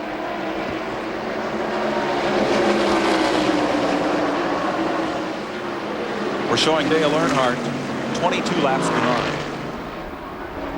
That pit stop took 8.5 minutes to replace the oil cooler on Earnhardt's car. There's your leader, Bill Elliott. 315 laps completed. Ricky Rudd chasing him down. We'll be right back. Miller Genuine Draft. It's cold filtered. That's how we keep our commitment to everyone who knows that draft beer is real beer, pure beer, the best beer. It's why so many people can enjoy a beer whose taste hasn't been changed by heat pasteurization, and why so many people are making a change of their own to the genuine draft. Get out of the old, get into the cold. Here we go again, guys. Wow, I feel good. Yeah, this guy really gets around. He's got the auto lights. American Orient Paul, we're guaranteed. I feel good. Yeah, 2 years, no matter how far he goes. That's why we've been everywhere. Vegas. I feel good. Yeah. Daytona. LA. Wherever we're going. The Super Bowl. Yeah. And we're not even tired. Mark and my relationship goes way past business. I'm sure in a previous life he and I were twin brothers. Throughout the race, the driver and crew chief communicate. The driver complains about the car or brags about the car.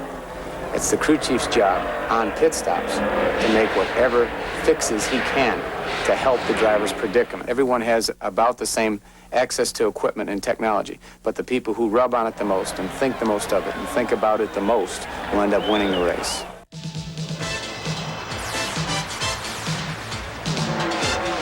This is where America gets together.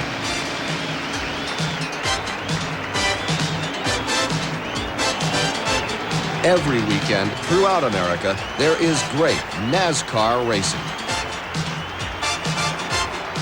I wouldn't be anywhere else.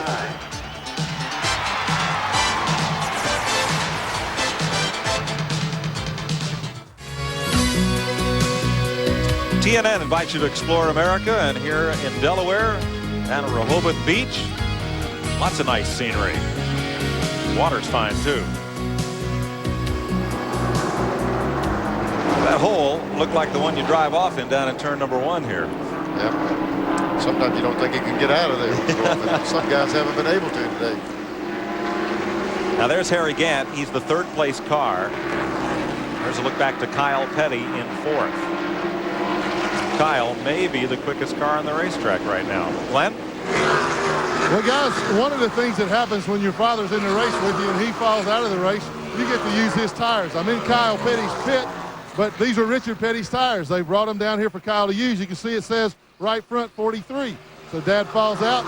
Son's crew sends word down there, hey, we need some more tires. We're running short. Now, if you look right here, these tires at one time belonged to car number 15. I don't know how Richard got them from 15. Maybe when they crashed, this crew came down and took them away. I don't know, but right now Kyle Petty's got them, so he's got 3 crews worth of tires down here. Well, I don't know, Glenn. Those wheels look kind of Petty blue. I'm afraid that might have meant set 15. Let's see. 15 sets of tires at $1,100 a set. Going to take more than my $1.98 calculator to pay that bill. If anybody can handle it, Savadas in the mellow yellow car can handle it. Bill Elliott out front, leading by now 2.8 seconds. He has opened up the margin on Ricky Rudd. Not only opened the margin on Ricky Rudd, but he's taken Davey Allison's chance of getting that lap back. Davey's got way back and lost that opportunity to get the lap back.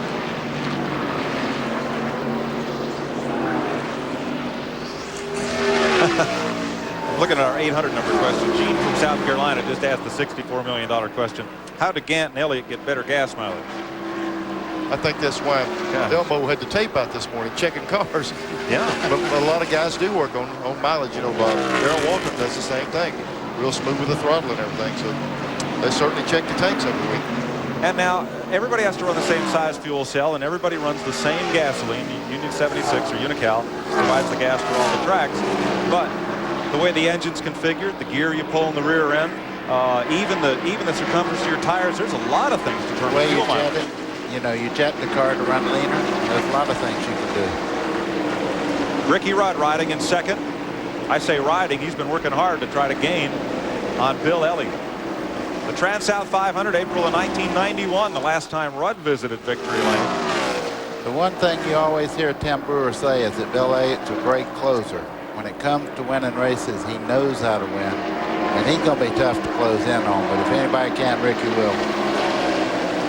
Runs well at this racetrack, likes it here, does well here. There's Gant, second to third. You see the interval. Then Kyle Petty in fourth. Dale Jarrett in fifth. Morgan Shepherd in sixth. Mark Martin in seventh, still on the lead lap.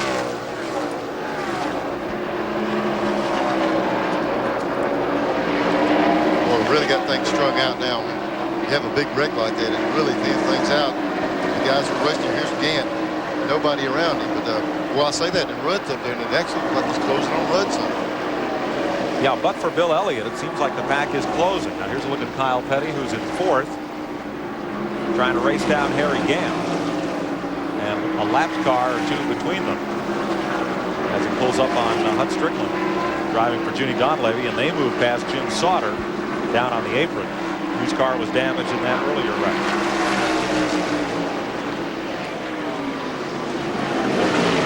Everybody right down on the bottom of the racetrack here today. Again, they resealed this surface back in June. Didn't change it at all for this race, but with the change in the tire compound and the adjustments on the chassis by these cars, they found they can keep the cars on the bottom of the racetrack. And there's nobody up there in the Harry Gant groove today yet. You know, Kyle Petty's probably been the most consistent runner all day. He's tried his heart out all day. And here's fifth place.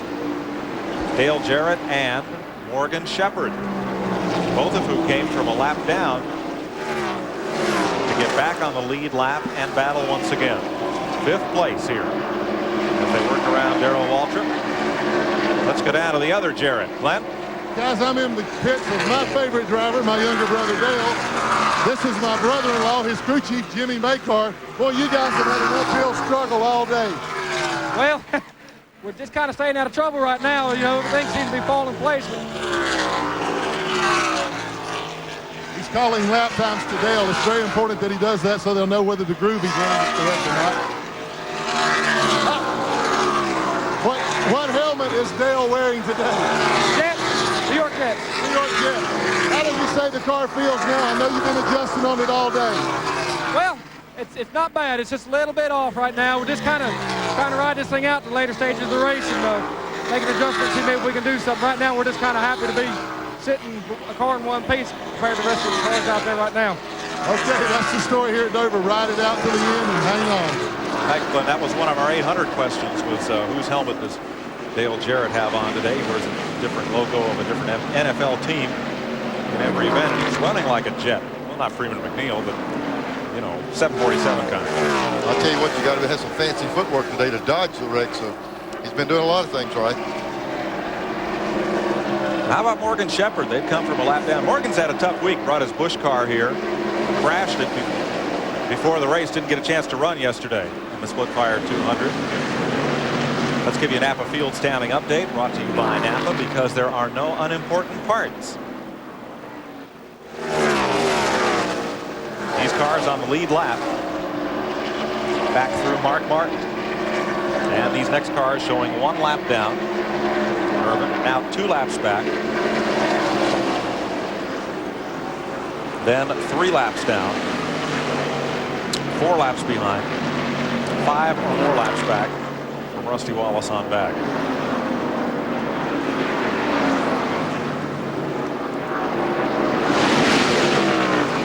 Dale Earnhardt still out there running after replacing an oil cooler from that crash back at lap 279.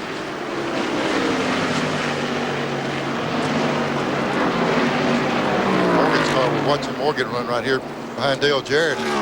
He seems to be able to run down in the corner and gain on him, but when he does, his car slides up high. He can't keep the car quite as low as he'd like to. They seem to be pretty evenly matched all the way around the track. One seems like the 18 car is a little bit better at staying at the bottom. Had one question from Tom watching from here in Delaware, why Dale Earnhardt wasn't penalized for spinning Jeff Bodine. And we looked next door in the NASCAR booth, and as we were going over the replays, so was Les Richter and his NASCAR officials, and they concluded, as we did here in the booth, that the contact appeared unintentional. It was 2 cars running in real close quarters, but there was no intent by Earnhardt to spin Bodine around, so therefore no penalty. intent has a lot. It's a ball and strike call, as Les Richter's fond of saying, but intent has apparent intent has a lot to do with how a lot of those decisions are made. Well, that's true, and that's why they put erasers on pencils. We're not perfect. We do make mistakes every once in a while, but as you've seen right there, Earnhardt got out of the way and let Morgan go ahead. He's not that kind of driver. There was just contact, that's all. Here's Mark Martin, who had the fastest car at the start of the day. Alan Kulwicki was on the pole, led for a lap. Mark Martin went to the front, stayed there for 46 circuits, and is still on the lead lap. They have a bit of engine trouble, as Steve Hamill reported. Not quite up to full horsepower, but still on the lead lap. I would have to say that's the best running 7-cylinder I've ever seen. They run 6 cylinders in the Busch Series. That's the best 7 I've ever seen right there. Here's where the point leaders are running. Alan Kulwicki is out of the race. Came in here in 3rd in the points. He will likely, possibly surrender that spot to Harry Gant at the end of the day. We'll be back to Dover Downs after these messages. Georgia.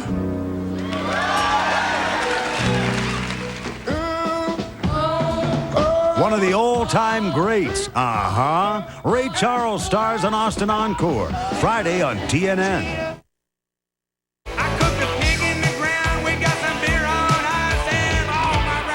They're coming over tonight. Hank Williams Jr. He was born to boogie. Get down on you, baby. 'Cause I ain't no rookie. I was put it apart and I was born to boogie. Now available for the first time ever, Hank 22. 22 of Hank's biggest hits from his gold and platinum career.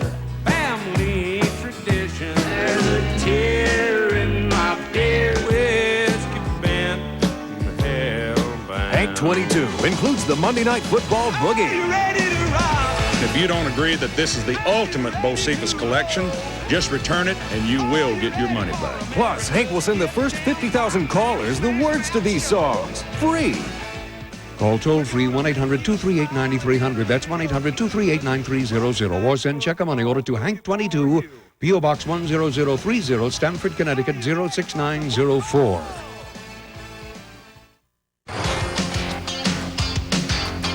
.345 laps complete here at Dover Downs. They're getting ready to get Brett Bodine back into this race. Steve Evans? Again, it's been a very interesting process, Mike. They are just now finishing aligning the front end of the automobile. They use string to measure the wheelbase. Have Brett turn the wheel here, turn the wheel there. You know that if the front end is out of line on your passenger car, your tires wear unevenly. Well, you don't perceive it because you're not running 150 miles an hour. Your tire certainly know that if it's Brett Bodine is out there, hopefully with a healthy automobile, and just accrue a few more points. Mike. So Brett Bodine is back in the race as Davey Allison gets his lap back from Bill Elliott. I don't know how he caught him that fast. It looked like Bill was pulling away, and then all of a sudden we look up and here he comes. I mean, he just drove right on by. Bill may be having some type of small problem just at the moment. Or may have just eased the pace a bit. Yeah. Well, he may have found out he's faster than Davey and said, so what if he's back in the same lap? Davey's driving away from him. Bill Elliott enjoys a 3-second lead on Ricky Rush. Keep an eye on that. See if there's any indication that Elliott may have dropped the pace back a notch. Sometimes you'll get to racing a guy like Elliott is trying to hold Davey back, and you'll run the car a little harder than you want to, and Rudd will actually start gaining on. Bill could possibly start pacing himself and maintain that lead on Rudd. He's probably worried more with Rudd than he is Davey right now. Well, let's find out from Glenn Jarrett. Tim Brewer, Davey Allison was able to get his lap back. Is Bill's car okay? Sure, you know, we haven't changed our lap time, you know. He just stepped the thing up a little bit. I mean, that's what he's got to do right now. You know, it's no big deal to us. Well, the car looks like it's really been performing well all day. You're just waiting until it's over now.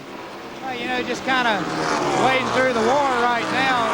You know, things worked real well all day, so long way to go yet. We can see what happens. Things are very calm down here. They're very confident that they can wait this thing out with that 11 car. Tim Brewer's a sharp guy. He knows you can't win this race at lap 350. Mark Martin in danger of going a lap down. Let's go back to that race for 5th as Morgan Shepherd has now caught Dale Jarrett. Had a strong look underneath him, but Brett Bonine's car is up there as they get down into turn 1. Morgan's car is coming up off the corner real well now. I tell you, the Wood brothers have a great car for this racetrack, so don't be surprised that car is not one of the factories before this day's over. Rusty Wallace on pit road. Green flag stop here at lap 352. A little early. 60 laps since our last caution flag. Shepherd's going to try it again. I think our colleague here won a couple of races in the Wood Brothers car. I couldn't let him have this ice cream and not bother him. I'll tell you what, I had some good days with those people up here. But I'll tell you what, I learned about Dover, Delaware. Won a couple of races here, but I had 3 laps on the field one time with 20 laps to go and fell out and lost the race too. So you can never think you got this thing put away. Boy, the racetrack is so tough on them, but Woods do have a good combination for this track. And you're not supposed to tell everybody I'm having ice cream. It is a long race, though, isn't it? So Morgan Shepherd goes on past and moves to try to chase down Kyle Petty, the 4th place car. Kyle was almost 2 laps down at one point. Got penalized on pit road on a green flag stop for coming down too fast. There's a look from the roof cam of Mark Martin's car up ahead of Jimmy Hensley. Yeah, Bill lapped him just a second ago, and look how far ahead he is in just a few laps there. Doesn't that motor sound different? This sounds like it's kind of loafing along. Before it was screaming up off the corner. They don't get better when that stuff starts running through there. It gets weaker as the race goes. 4th place is Kyle Petty. He has 4.5 seconds on Morgan Shepherd, and he is 3 seconds behind Harry Gant, running in 4th place. Glenn? This is Robin Pemberton, the crew chief on Kyle's car. Robin, you guys have had pretty much an uphill struggle all day, too. Yeah, it's been, we got 2 laps behind early, and we've been dodging all the wrecks as best we can. Right now, we're just trying to buy some time, 145 laps to go. Everybody will have to pit 2 more times, so see what happens. Well, how does Kyle say the car is right now? Does it need further adjustment? No, we're slow. We're not slow, but we're not as fast as the leader right at the beginning. And then about 30, 40 laps into the run, we'll get about the same. So we'll have to do something to correct it for a short spurt if that happens at the end. Okay, just like everybody else, they're really waiting on a caution flag to be able to make those adjustments. They just hope that caution flag, however, is not them. Mike, we heard, you were talking about the 6-car a while ago. When they put the motors in these cars, say you got a 670 horsepower motor, after a race like Dover's over, if you're lucky enough for the motor to survive, you can hang it back on the dyno when you get home, and the thing will be down 50 or 60 horsepower. You wear the rings out, the valve job on the heads go away, the thing is just used up. You just lose power all day long. Even one that finishes the race is a piece of junk. Expensive junk. Yes. Rusty Wallace back on the track after a lengthy stop. They put 4 tires on Rusty's car. He's now in 18th position. 15 laps off the pace.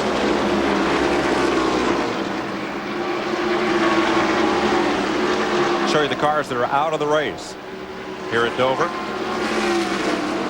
As we go to break, Graham Taylor, first car out. These cars are in the garage. Bill Elliott leads Ricky Rudd and Harry Gant. You about finished? How's it going? Great. We have a lot of good mechanics that shop at AutoZone. Well, you also have a lot of people who just want to save some money by doing a simple job themselves, like changing their oil or putting in new plugs. They just want to come in, get what they need, and get out. Well, at AutoZone, we have parts for just about every car made. So if you know what you want, great. But if you're not quite sure about something, no problem. We'll help. After all, that's what we're here for. It was unreal. You woke up with morning breath. You were meeting Miss Wonderful for breakfast, and instead of minty fresh Scope... Where's my Scope? There was something from the medicine-y mouthwash. It looked blue, but it still smelled somewhat medicine-y. I need my Scope! It's okay. Relax. It was all a dream. You do have Scope. It's minty through and through and kills 90% of morning breath bacteria. So you use minty fresh Scope, and you kiss morning breath goodbye.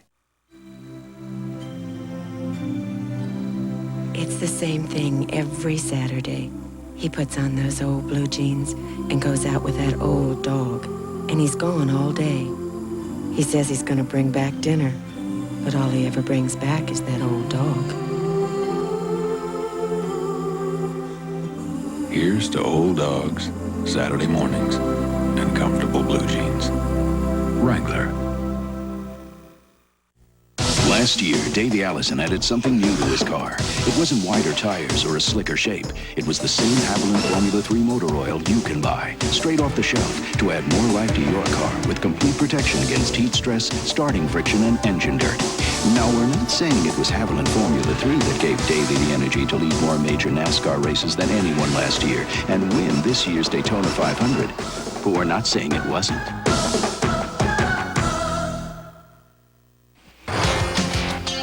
TNN's coverage of the Peak Antifreeze 500 by Pep Boy is being brought to you by Haviland Formula 3 Motor Oil. Add more life to your car.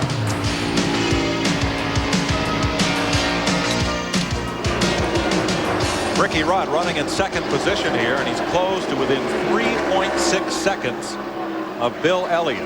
Watch on him last time by. He's picked up another 1/10 of a second this lap. As you look down through the top 5 here at Dover. 136 laps left to run here on the Monster Mile. Here's a look at the top 10. 7 cars on the lead lap now that Mark Martin has gone 1 lap down. Glenn Jarrett, Ricky Rudd is pulling up on Bill Elliott. Well, he certainly is, Mike. This is Gary Dehart, the crew chief on Ricky Rudd's number 5 Chevrolet. Gary, you guys have been awfully strong lately. Ricky looks like he's gaining on the leader now. Yeah, we're running real good right now. We're running laps with the 11 car right now. We struggled a little bit earlier, couldn't get on the right tires, got on the stickers, and right now we're looking real good. Looks like about the only thing you need maybe is one more caution, close that gap up. You might have something for him. Yeah, we need a lot of luck. The luck got us a while ago, but we need a lot of luck right now. Okay, they've got their fingers crossed. Ricky Rudd, former winner here. We'll have a new teammate in the Rick Hendricks stable next year. More on that in a moment. Here's Morgan Shepherd running in 5th. 6 cars on the lead lap. Check that 7 cars. Davey Allison, the last of those. Shepherd is 5th. Let's go to Steve Evans. Well, I'm in the Morgan Shepherd pits, and Eddie, you got to be tickled yet to be on the lead lap at this point. That's an accomplishment today. Yeah, we've had some problems today. We were our car doesn't seem to want to run until we get about 10 laps on it, and then had a little fire. We got to break that. And, everything's going pretty good. The longer we run, the better we get. He was having a real good race with that 18 car. I didn't understand. He was having a good race with the 18 car. Excellent. Yeah, he was having a big time. All right, now you've been timing him every time around with your watch. What does it show you? How's he doing? Right now we're quicker than the leader, but you know we're about a half a lap down, so we got to come in and change tires in about 4 laps. Okay, back to you, Mike. 4 laps. We'll see Morgan in. And we're getting close on pit stops here. Harry Gant has slowed down. There he is. Now his stablemate Rick Mast is in the pits. Left side tire change, and Gant, I thought maybe Gant might be headed for pit road, but no. It's like the motor did it, buddy. Yeah, that's a bad sign right there. When they stay out there just making laps and everybody's passing them, it usually means they dropped a valve or something of that nature. It sounded pretty bad when he came up the front straightaway the lap before. Looks like he's jumped out there and got back in the throttle to see if it's going to run again. He picked the pace up a little bit. Gant's the 3rd place car. Well, Morgan's got by him now. So that's right. He's got a little bit of a problem. And Kyle Petty comes to pit road. 40 miles an hour the pit speed today. Glenn? Kyle Petty slowly brings the 42 Mellow Yellow Pontiac in. They're going to the right side to change tires. They're also going to change the left side tires. This will be a four tire green flag stop. First can of fuel is in. Now the second can goes in. As of yet, they have not made a chassis adjustment on the car, so they must be trying to do it with stagger. Kyle is down and away. Good pit stop. Green flag pit stops again. All right. Kyle Petty coming back up to speed at turn 2. When we start talking about stagger, I know the first thing the fans start thinking about is all the radial tire stuff and everything, but I think a lot of these teams have learned to work with air pressure now. when they go with this type tire, they change the air pressure a good bit and affects the way the tire performs. We saw Davey Allison, Bill Elliott just went by Davey. Davey turned down pit road. So Davey, who had gotten his lap back, is now back in the pits. Glenn? Well, this is Randy Pemberton again. Randy, that looked to be a little bit early, maybe. Was there a problem? No, my name's Robin. Randy's working the other end of the mic. That's all right. We were going to stop in the next 4 or 5 anyways. No problem. It's kind of, we just needed tires. Okay, you just needed tires. They needed to come ahead and get them now. Sorry about that. That is Robin Pemberton. Well, that's okay, Glenn. I heard somebody on pit road a minute ago call you Jerry. That happens. 376 laps. And Morgan Shepherd has brought the Wood Brothers car to pit road. Shepherd almost won here in May, but a lug wrench malfunction on a tire change, and he did not get the win. Now, see how he fares here. The Wood Brothers are the winningest car owners at Dover Downs, 7 victories. If we've ever seen it before, these next few laps are getting to be so crucial on pit stops. Not with these guys making them, but the guys that haven't made them. We've seen this happen twice today. Caution come out right after pit stop. Bill Elliott's still out there. What these folks right here hoping for is it goes green to Bill has to come in. 22-second stop. Yeah, Bill Elliott's not holding his breath right now. Drivers like Morgan Shepherd are, because they've made their stop. You're exactly right. Will it stay green until Elliott has to pit? Mark Martin is on pit road. Remember, he's 1 lap down now in 6th place. There's Harry Gant coming in the pits. Gant's coming in, and Steve Evans is there. All right, Harry Gant, the 33 car, rolls into the pits. These guys have been on their game all day. Few have performed better stops, loosening the lug nuts on the left-hand side. Tires already off on the right. 22 gallons of fuel, or as much as it will hold, and it appears that it was a very thirsty automobile. But the economy this car has got should be interesting to see if they can go the distance. Very possible it can. We don't see any chassis adjustments whatsoever on the Oldsmobile, and Harrigan is out of here. 21.7 seconds. A lot of these 4-tire stops right in the 22-second range. Terry Labonte in to make a stop. And Dale Jarrett coming onto pit road now. Dale had moved up to 3rd place in this round of stops.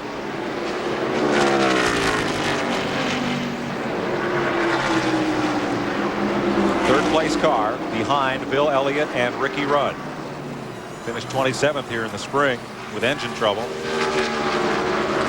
Only finished in the top 10 once here in 12 starts. That was 6th in 1990. So headed for what could well be his best career finish at this racetrack today. Leader on pit road, Bill Elliott.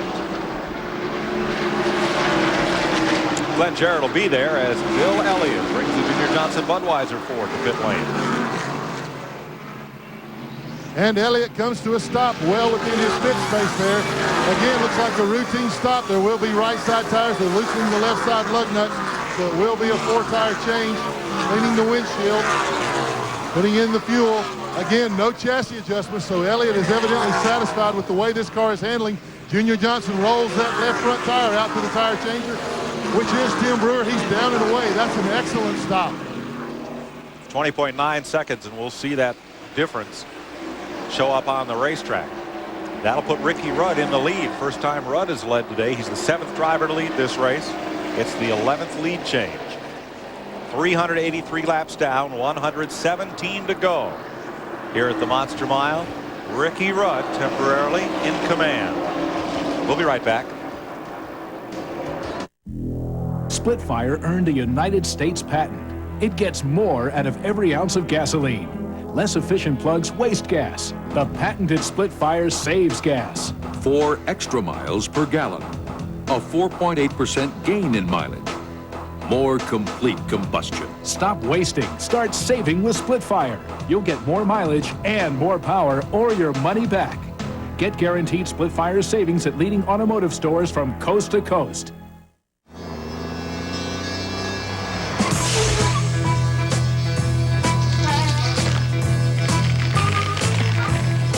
Cold filtered. Miller Genuine Draft. For those who've discovered its real draft taste, the world is a very cool place.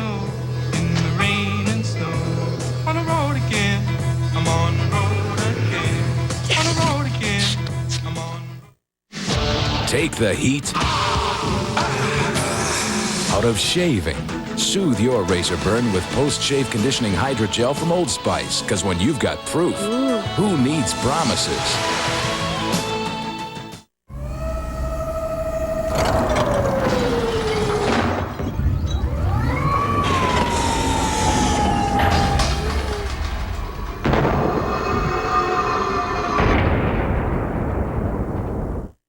Catch 90 minutes of racing excitement from start to finish on the American Sports Cavalcade.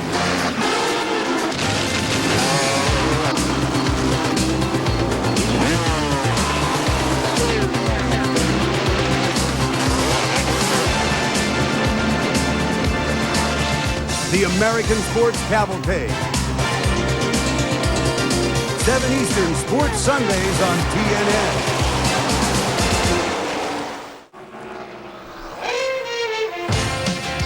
Welcome back to Dover Downs as race leader Ricky Rudd comes to pit lane. Here's Steve Evans.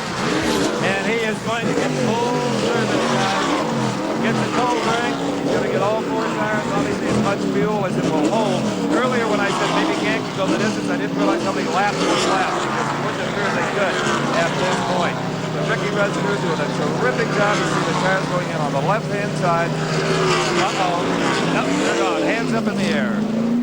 Good stop, 21.4.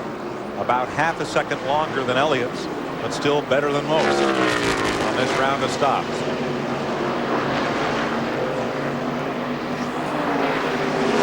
So we're at 111 laps to go.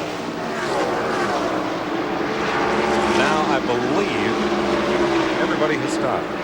Yeah, you know, they're still showing Rudd on the board, but Bill, we're seeing Elliott right here. Bill passed Rudd as he was coming out of the pits.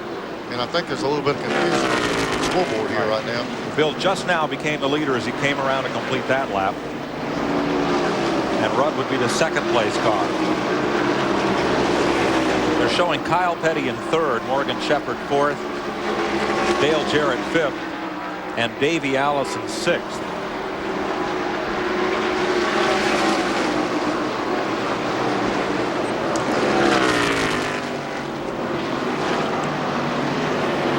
.6 seconds, first to second. That would be Elliott to Rudd. 2.67 seconds. So it appeared that on the pit exchange, Bill Elliott did extend his lead just a bit. Not much. Let's have another look at Ricky Rudd coming back up to speed out of pit road here. And look for Elliott coming by. There he goes. There goes Elliott. Rudd's probably still just in second gear, getting it up through the gears. Elliott has the distance on him there. One of our questions, how long does it take to get back up to speed after a pit stop? About 2.6 seconds. That's what I would say. That's the difference, first to second. Here's Glenn. Tim Brewer, that was an excellent pit stop. You waited till lap 385. Can you make it the rest of the way on fuel? No, Glenn, we can't make it on fuel.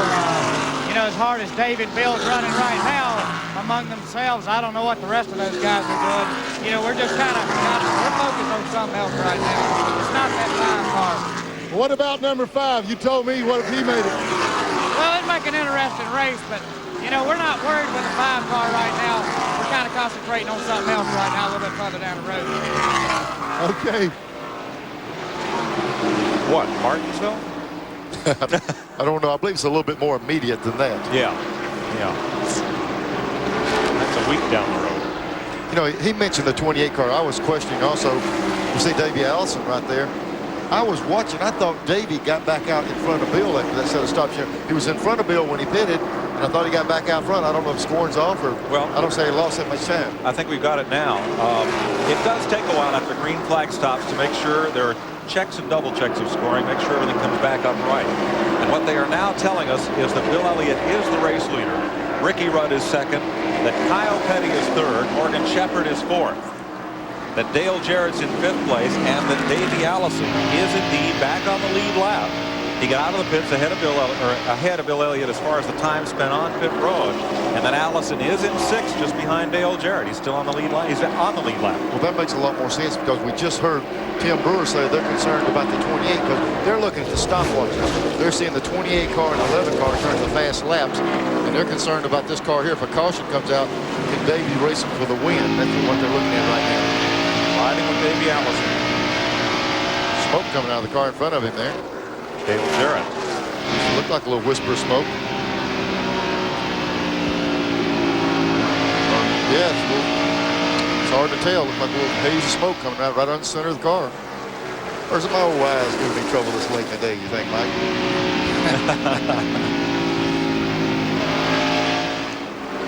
Bill Elliott, the race leader, moving in on Derek Cope, former winner here. 102 miles to go. As we watch Derek Cope, we asked his crew chief if there's one component the Monster Mile is hardest on. I'd say the driver. You know, mechanically a car has to really be sound bumper to bumper, but running 500 miles up here, 500 laps, and being competitive, that's the most important component we have. From coast to coast, Dodge Caravan has happily served more families than any other minivan. But we've made it even better because we've come up with an all-wheel drive Dodge Caravan. So now you not only get a vehicle loaded with safety features, including the first minivan airbag, you've got one that automatically handles just about anything the weatherman can throw at it. No shifting, no levers, no sweat. The all-wheel drive Dodge Caravan, a great way to rediscover American value. When Darrell Waltrip needs a part, he needs the right part, and he needs it fast. And when you need parts, see the parts team at Western Auto. We've got top name brands and thousands of parts in stock. Right, guys? Right, DW. And we've got the right price, backed by our low price guarantee, right? Right, DW. And while you're here, pick up Haviland Formula 3 motor oil at a low discount price. Add more life to your car with Haviland Formula 3. Western Auto, the official auto parts and service store of NASCAR. Right, guys? Right, DW. If you thought Banana George Blair had found the fountain of youth, I'm 77 and still barefooting. you'd be half right, because the one he's found is actually for his car. With a little Armor All Protectant, George restores the beauty of his dashboard and seats, and in minutes it helps protect his tires from fading and aging. It keeps my car looking almost as good as me. There is a fountain of youth, and we own the patent. Armor All. I hope my teeth don't fall out. Behind the scenes, in the boardroom, in the pits, or on the track. You'll read about it in National Speed Sport News. I get all the latest sprint car news. It's got all the Winston Cup news. This is where I catch up on my drag racing news. Even the Indy 500 winner reads National Speed Sport News. I want to find out what the whole world of racing is doing. Every week for 50 weeks, only $32.50. Call today and your first issue will be mailed within 2 weeks.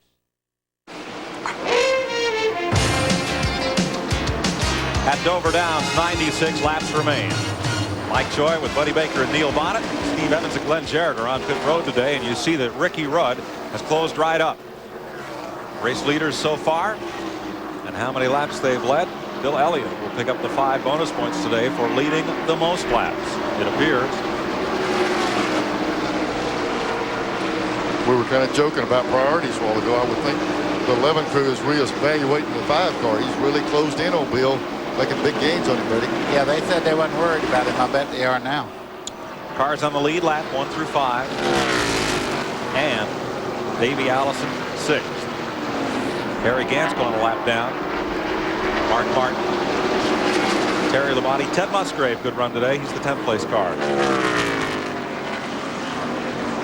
There it is, 1-2. Bill Elliott has won here 4 times. 1985, both ends of 1988, and in 1990. If you notice Bill Elliott's car, they've all stepped it up a little bit. He's about to catch the 28 car of Davey Allison, so we got a gunfight coming up here pretty quick. The way the race stands right now, Elliott's got a 10-point pickup on Allison in that he has led a lap and the most laps, while this man, Davey Allison, in 28, has yet to lead this race. No bonus points. But he just takes a spot away from Dale Jarrett. That's 5th place. And look who's right behind him. Yeah, he had a big cushion on Bill a while ago. He was sitting there in a position where if the caution came out, he'd get that lap back, but it's getting threatening right now. Elliott coming up to lap what is now the 6th place car of Dale Jarrett. 2 cars you don't see here are Kyle Petty in 3rd and Morgan Shepherd in 4th.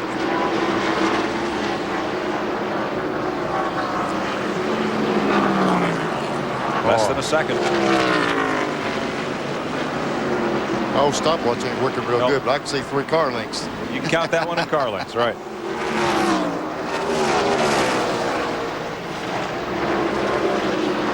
I imagine Bill would like to have that lap on Davey if he possibly can without abusing the car. He's got to get by Dale Jarrett first. You know, that you hit it. That's the piece of business Tim Brewer was talking about. Was not so much concerned about the 5 car, but getting Davey Allison a lap down. You think? I would say. Because they said they wasn't worried about Ricky Rudd. If I was in the 11 car, I'd be worried about him right now. I would reevaluate my priorities in a hurry, I promise. Looking back from Davey Allison at Dale Jarrett, Bill Elliott, and Ricky Rudd. Rick Mast on the inside there.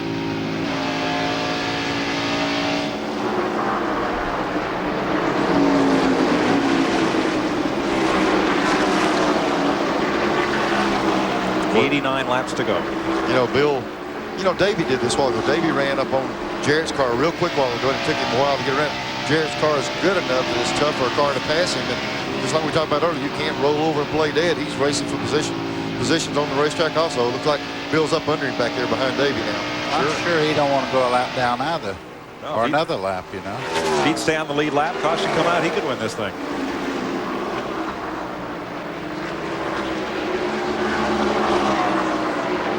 Now see that Chevrolet has as tough a time getting past Jarrett as the 2 Fords did. Yep. No favorites, right? No. Yeah, he's coming by now. He's right up under him. He got the shot on him.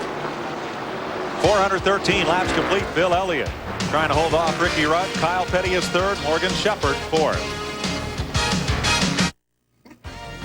Hi, everybody. Welcome to Dover Downs. Hope you're enjoying the races this weekend on TNN. Yes, indeed. Now, Monday morning, Al and I, we're going to be back home in our own little trash can on the set of Video Morning. It'll be a blast to be back home. We hope you're there with us. Please join us Monday morning live. The 34 Classic Street Rod. It's hot, available, very affordable, fun to drive, easy to assemble. Call 1-800-CLASSIC. For more information on this special offering of the 34 Classic Street Rod and other timeless classics from Classic Motor Carriages. Call now 1-800-CLASSIC. The Big Four. Willie, Waylon, Johnny, and Chris. Mama, don't let your babies grow up to be cowboys. Between Hank Williams' paint saw, Newberry's train song, Blue Eyes crying in the rain. Out in Lincoln Rock, Texas, there ain't nobody feeling no pain. When the Highwaymen, Monday at 10 Eastern on TNN.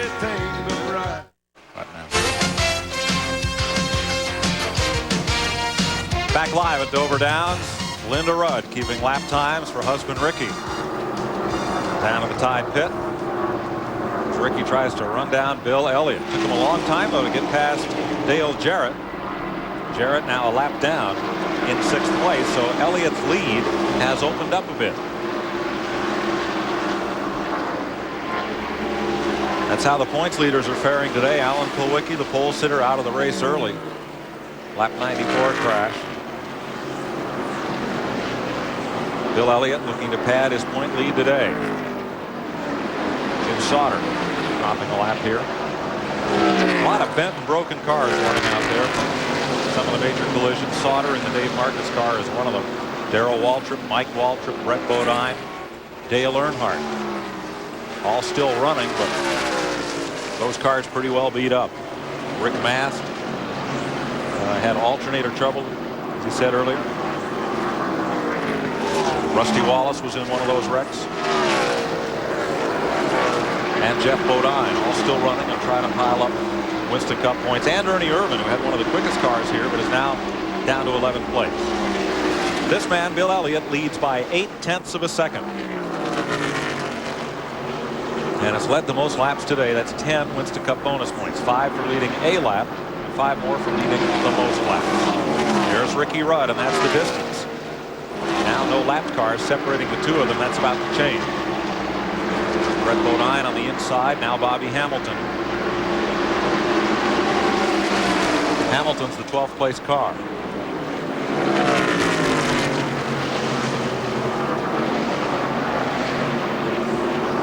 You know, Elliott's leading in the points battle, but he started the season like a ball fire. You know, they sat there and they won races, and he's been off. You know, we talk about people that needs to win a race. Even though Elliott's leading in the points, win right here certainly would help this team because they've not been real consistent. Really, they're leading in points, but a lot of it's kind of come their way without a lot of effort. I mean, without the effort, the boys sure went their way. We talked earlier a little bit about how the drivers pull different gears here. Did you ever have enough gear? Is that like enough horsepower?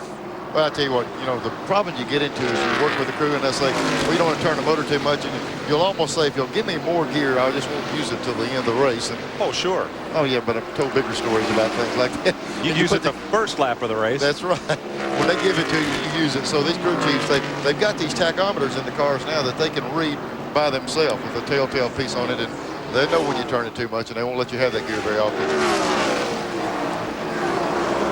Well, we talked to Harry Hyde about that. He's been a crew chief for a lot of winning drivers on this circuit today. He's crewing the car driven by Dave Marcus, the Kellogg's machine. And we asked Harry Hyde, a driver ever try to talk him into a lower gear ratio? Oh, yeah. They'll con you anything you're big enough to go for. But this guy, Dave Marcus, wanted me to put in a taller gear. Now, that is a real reverse act. I never dreamed that he would ever want to pull a taller gear, but we left for one in there we had. And had a little bit of argument about going on sticker tires or 1 or 2 lappers, you know. I let him win that one, but I won the gear, so what the heck, I got 50% of the deal.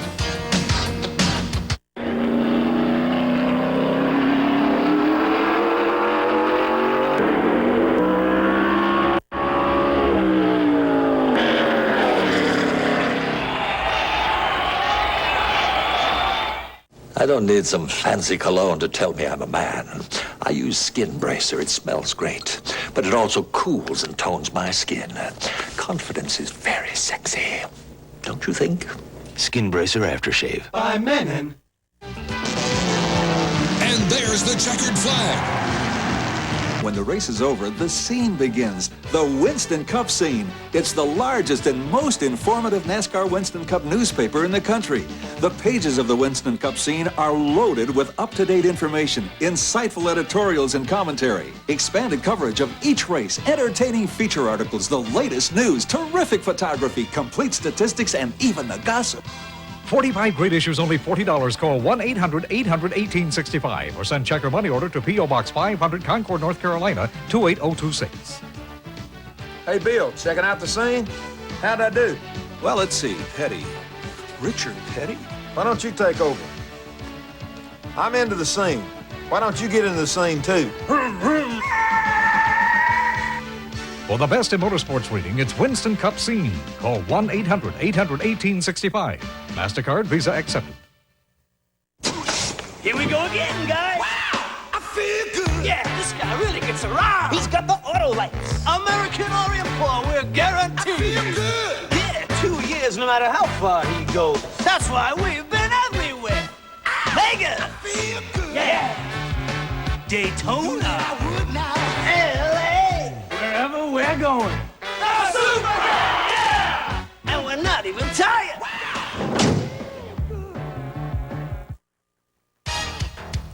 TNN's coverage of the Peak Antifreeze 500 by Pep Boys is brought to you by Autolite Spark Plug.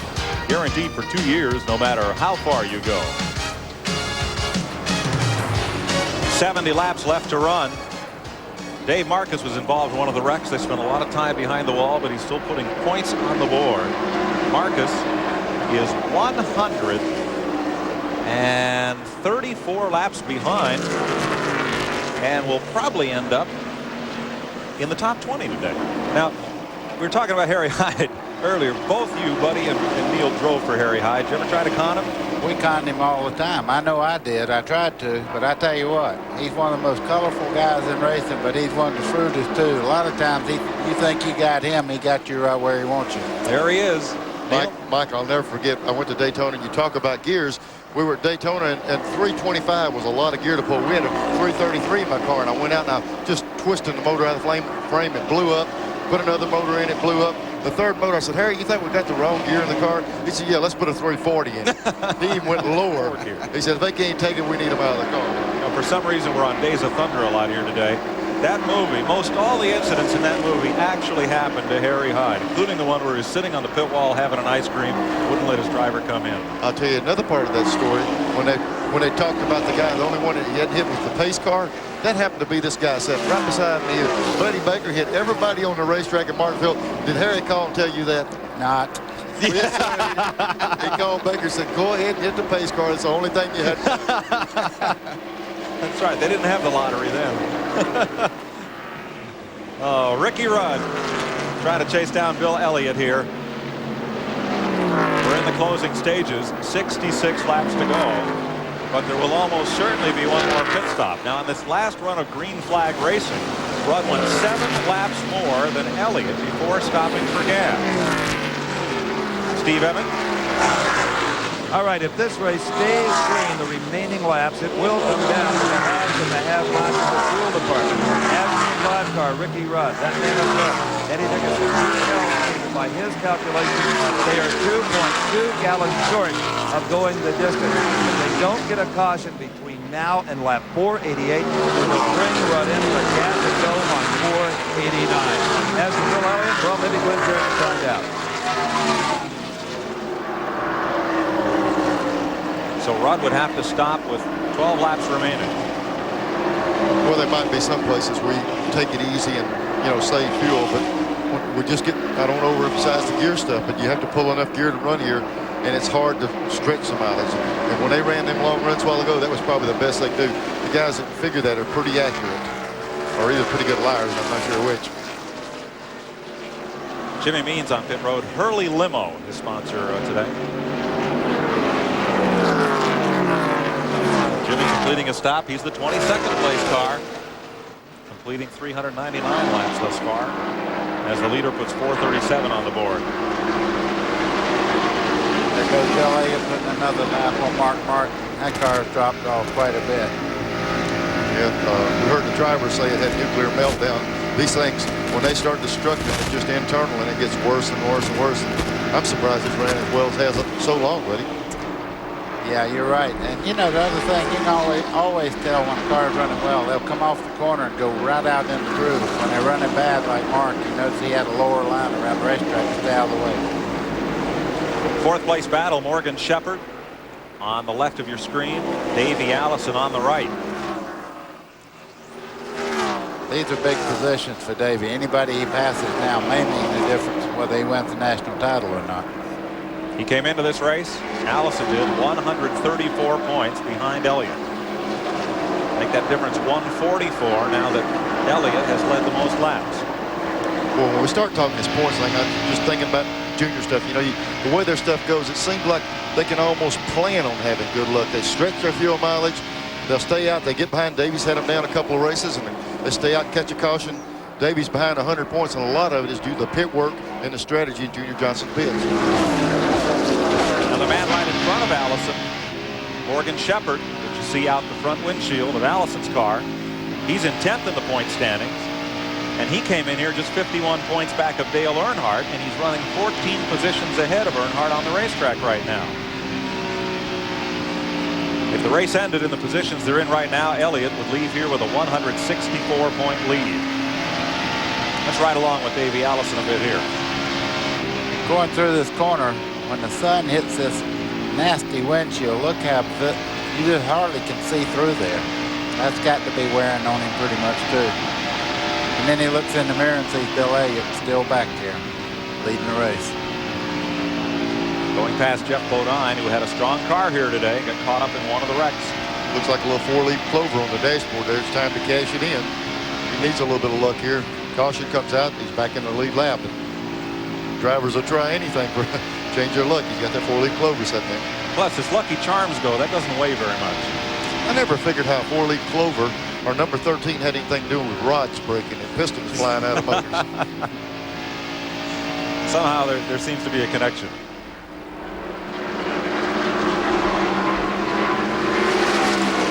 Back in 1985, Bill Elliott enjoyed a 206-point lead in the Winston Cup standings at this stage of the season. But in just 4 races, Darrell Waltrip made up 236 points. To end Elliott's chances for the Winston Cup, he is the leader by 134 coming in here today, and he leads Ricky Rudd by 3.2 seconds. 55 laps to go, including 1 pit stop, at least for Ricky Rudd. Let's check on Elliott's fortunes here. Glenn? Well, Mike, after Steve's report on the number 5 car saying they'd pit on lap 48, I asked Tim Brewer, Elliott's crew chief, what lap they were looking at. He just looked at me, wouldn't answer. He said, it's their call, pointing toward the number 5 pit. I said, well, they say lap 488. He looked at me and winked and said, I'll bet they're wrong. I'm not sure that they're not going to try to make it all the way. He's being awfully secretive, and how many times have we seen Bill Elliott get that awfully good gas mileage and win the race because of it? Boy, that's hard to believe he could do it. You know, a big stretch and a long way, because the 5 car actually went 7 laps further a while ago than Elliott. And they're questionable. Here's Davey trying to get under the 21 car. Got a good run on the bottom of the racetrack on Morgan Shepherd.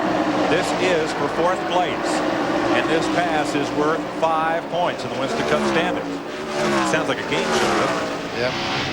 For 5 points. The only thing is $1 million payoff for this game. Yes.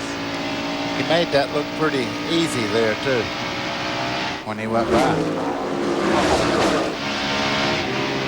Let's run you down the top 10. 53 laps, 53 miles to go here at Dover. Elliott, Rudd, Petty, Shepherd, and Allison, the front 5. They're on the lead lap.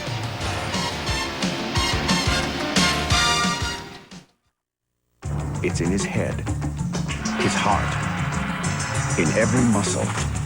The energy to go further. Texaco System 3 gasolines put this kind of energy to work for you on the road. System 3 reduces deposits and cleans your engine in all octane grades to help put the heart and muscle back into older cars and keep new cars running like him. Folks in these parts think Tom Lawton is the best thing to ever turn a wrench. But back east, they'll put their money down on the guys at McClellan's. It seems in every town there's always one place that does a little bit better job fixing your car. And it seems the things they all have in common are great mechanics, great service, and Napa parts. Look for the sign of quality car repair. Napa. Gillette presents Sensor, the system, the technology that will change the way you shave forever. Sensor, twin blades set on springs to read your face and respond. Independent suspension to sense and adjust to every curve of your face. No other razor comes close. Gillette Sensor, for the best shave a man can get.